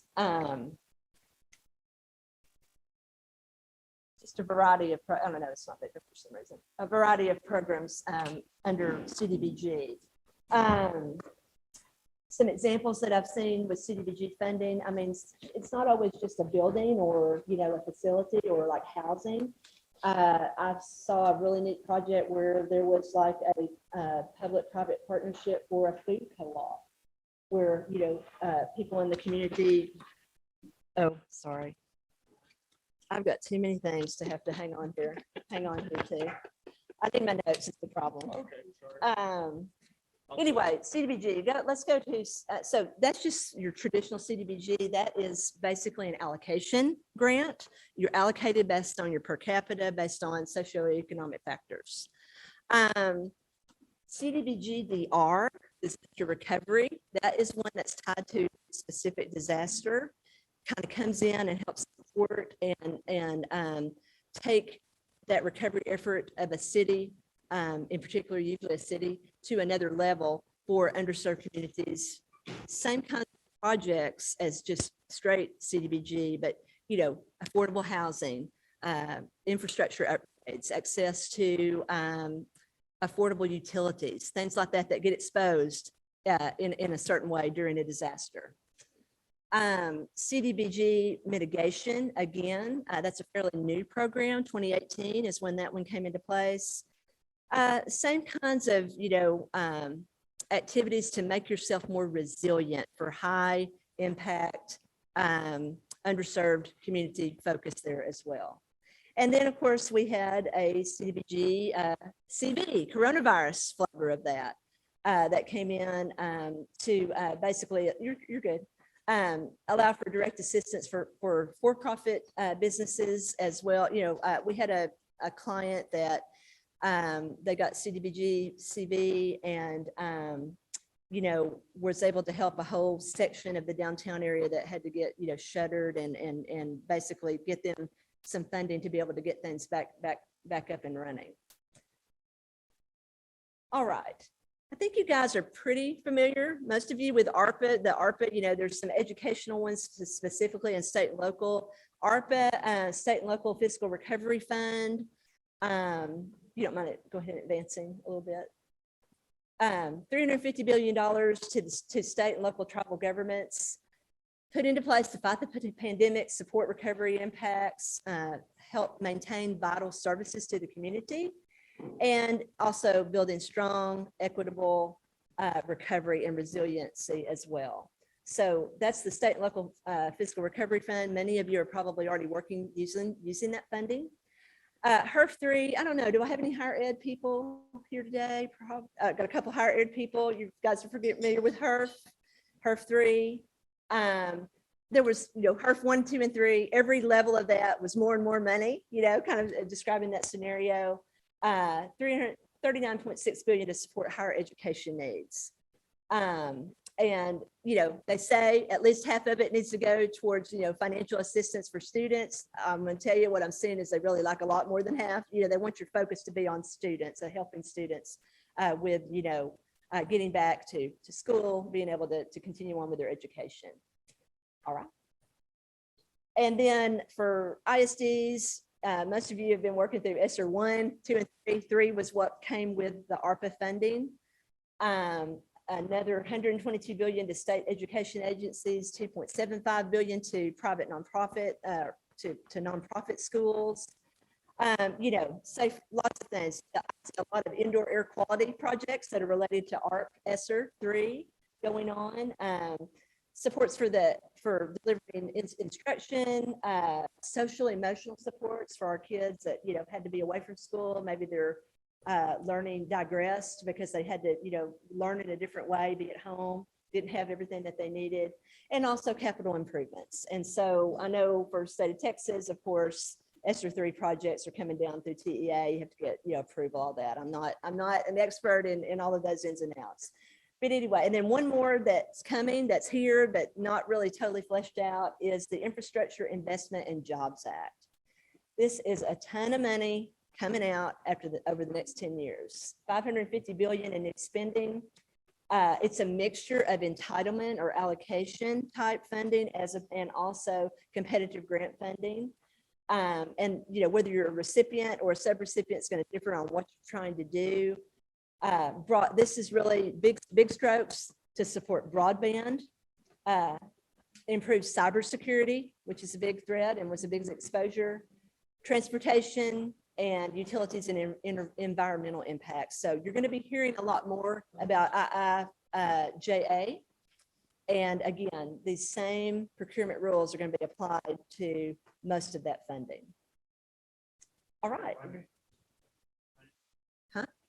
Behind me? Oh, yes, yes, yes. Hey, I had a quick question. I don't want to go too far. Sure. But just because when you mentioned on the slide about the ARP ESSER, when you were saying like the social emotional supports or some of those examples, it made me think about I have a list on the staff that we did at the last exercise, and it's kind of those high level teams. Mhm. And I wonder, it made me wonder when you work with clients, do you also kind of extend to that next level of their staff? Because, you know, I thought about, you know, have you seen where, for example, an entity may say, we want to engage with our financial advisors that support our staff to help them access personal emergency money because, you know, thinking about the students at home with coronavirus, teachers during Harvey, their houses were flooded too. You know, Absolutely. they needed that. And I think navigating, can I ask for me, can I go to my, where can I get this emergency funds? You know, that's even personal. And so I just wondered, you know, is that like a layer that is common or is it an add-on? Or is it a mix? Yeah, I will say, I mean, kind of all the whole gamut, you know, we, you know, love to engage at any level. Of course, that's sometimes dictated by whoever, you know, the client executive is and what they want. But particularly when it comes to the ARPA funding, I will say we have a team member that is the subject matter expert on all things ARPA. And he gets very involved with the surveying the community, surveying the different levels of staff to try to come together for a strategy for those ARPA funds. So I will say that often in, you know, disaster response, that's probably, it doesn't always get down that far because there's just so much to do to respond. But it's a very good point that for a lot of these other funding programs we're talking about, where you have some time to think about what you want to do and what you want to use the money for, the closer you can get to where these projects are, the better you will be. So that's a very good point. Very good point. All righty, I am going to wrap this up for DRS. I so appreciate your time, attention. You guys have been amazing, great questions. Jeff, I'm going to turn it back over to you, and we're going to let you guys. Oh, yeah. There's I'm going to get your QR code up here for you to take your survey to get your CEUs for today. But thank you all so much. We've really enjoyed being with you today.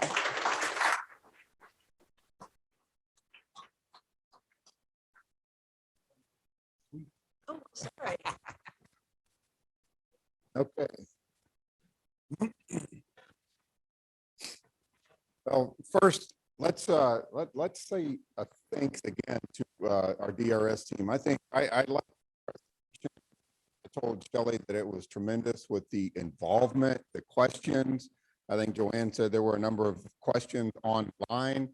We really appreciate the involvement. It's a lot of time commitment for a lot of you guys, and we're happy that you were able to take the time both online and in person. So can we say one more time, thanks for DRS and the training?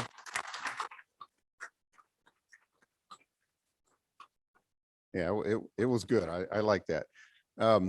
So the food is coming. Is it ready? Couple minutes. Okay, it's ready.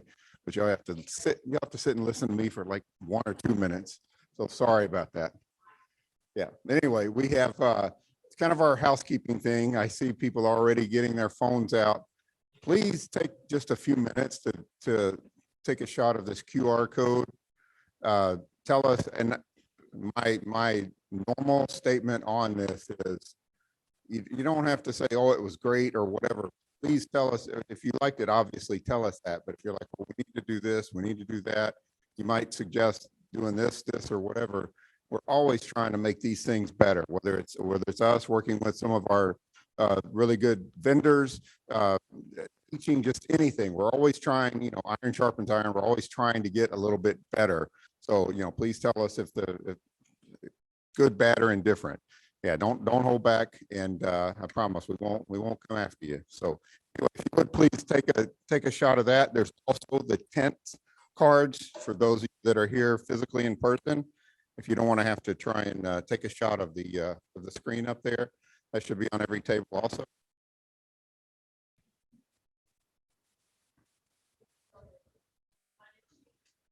Oh yeah, if you were well online too. Either way.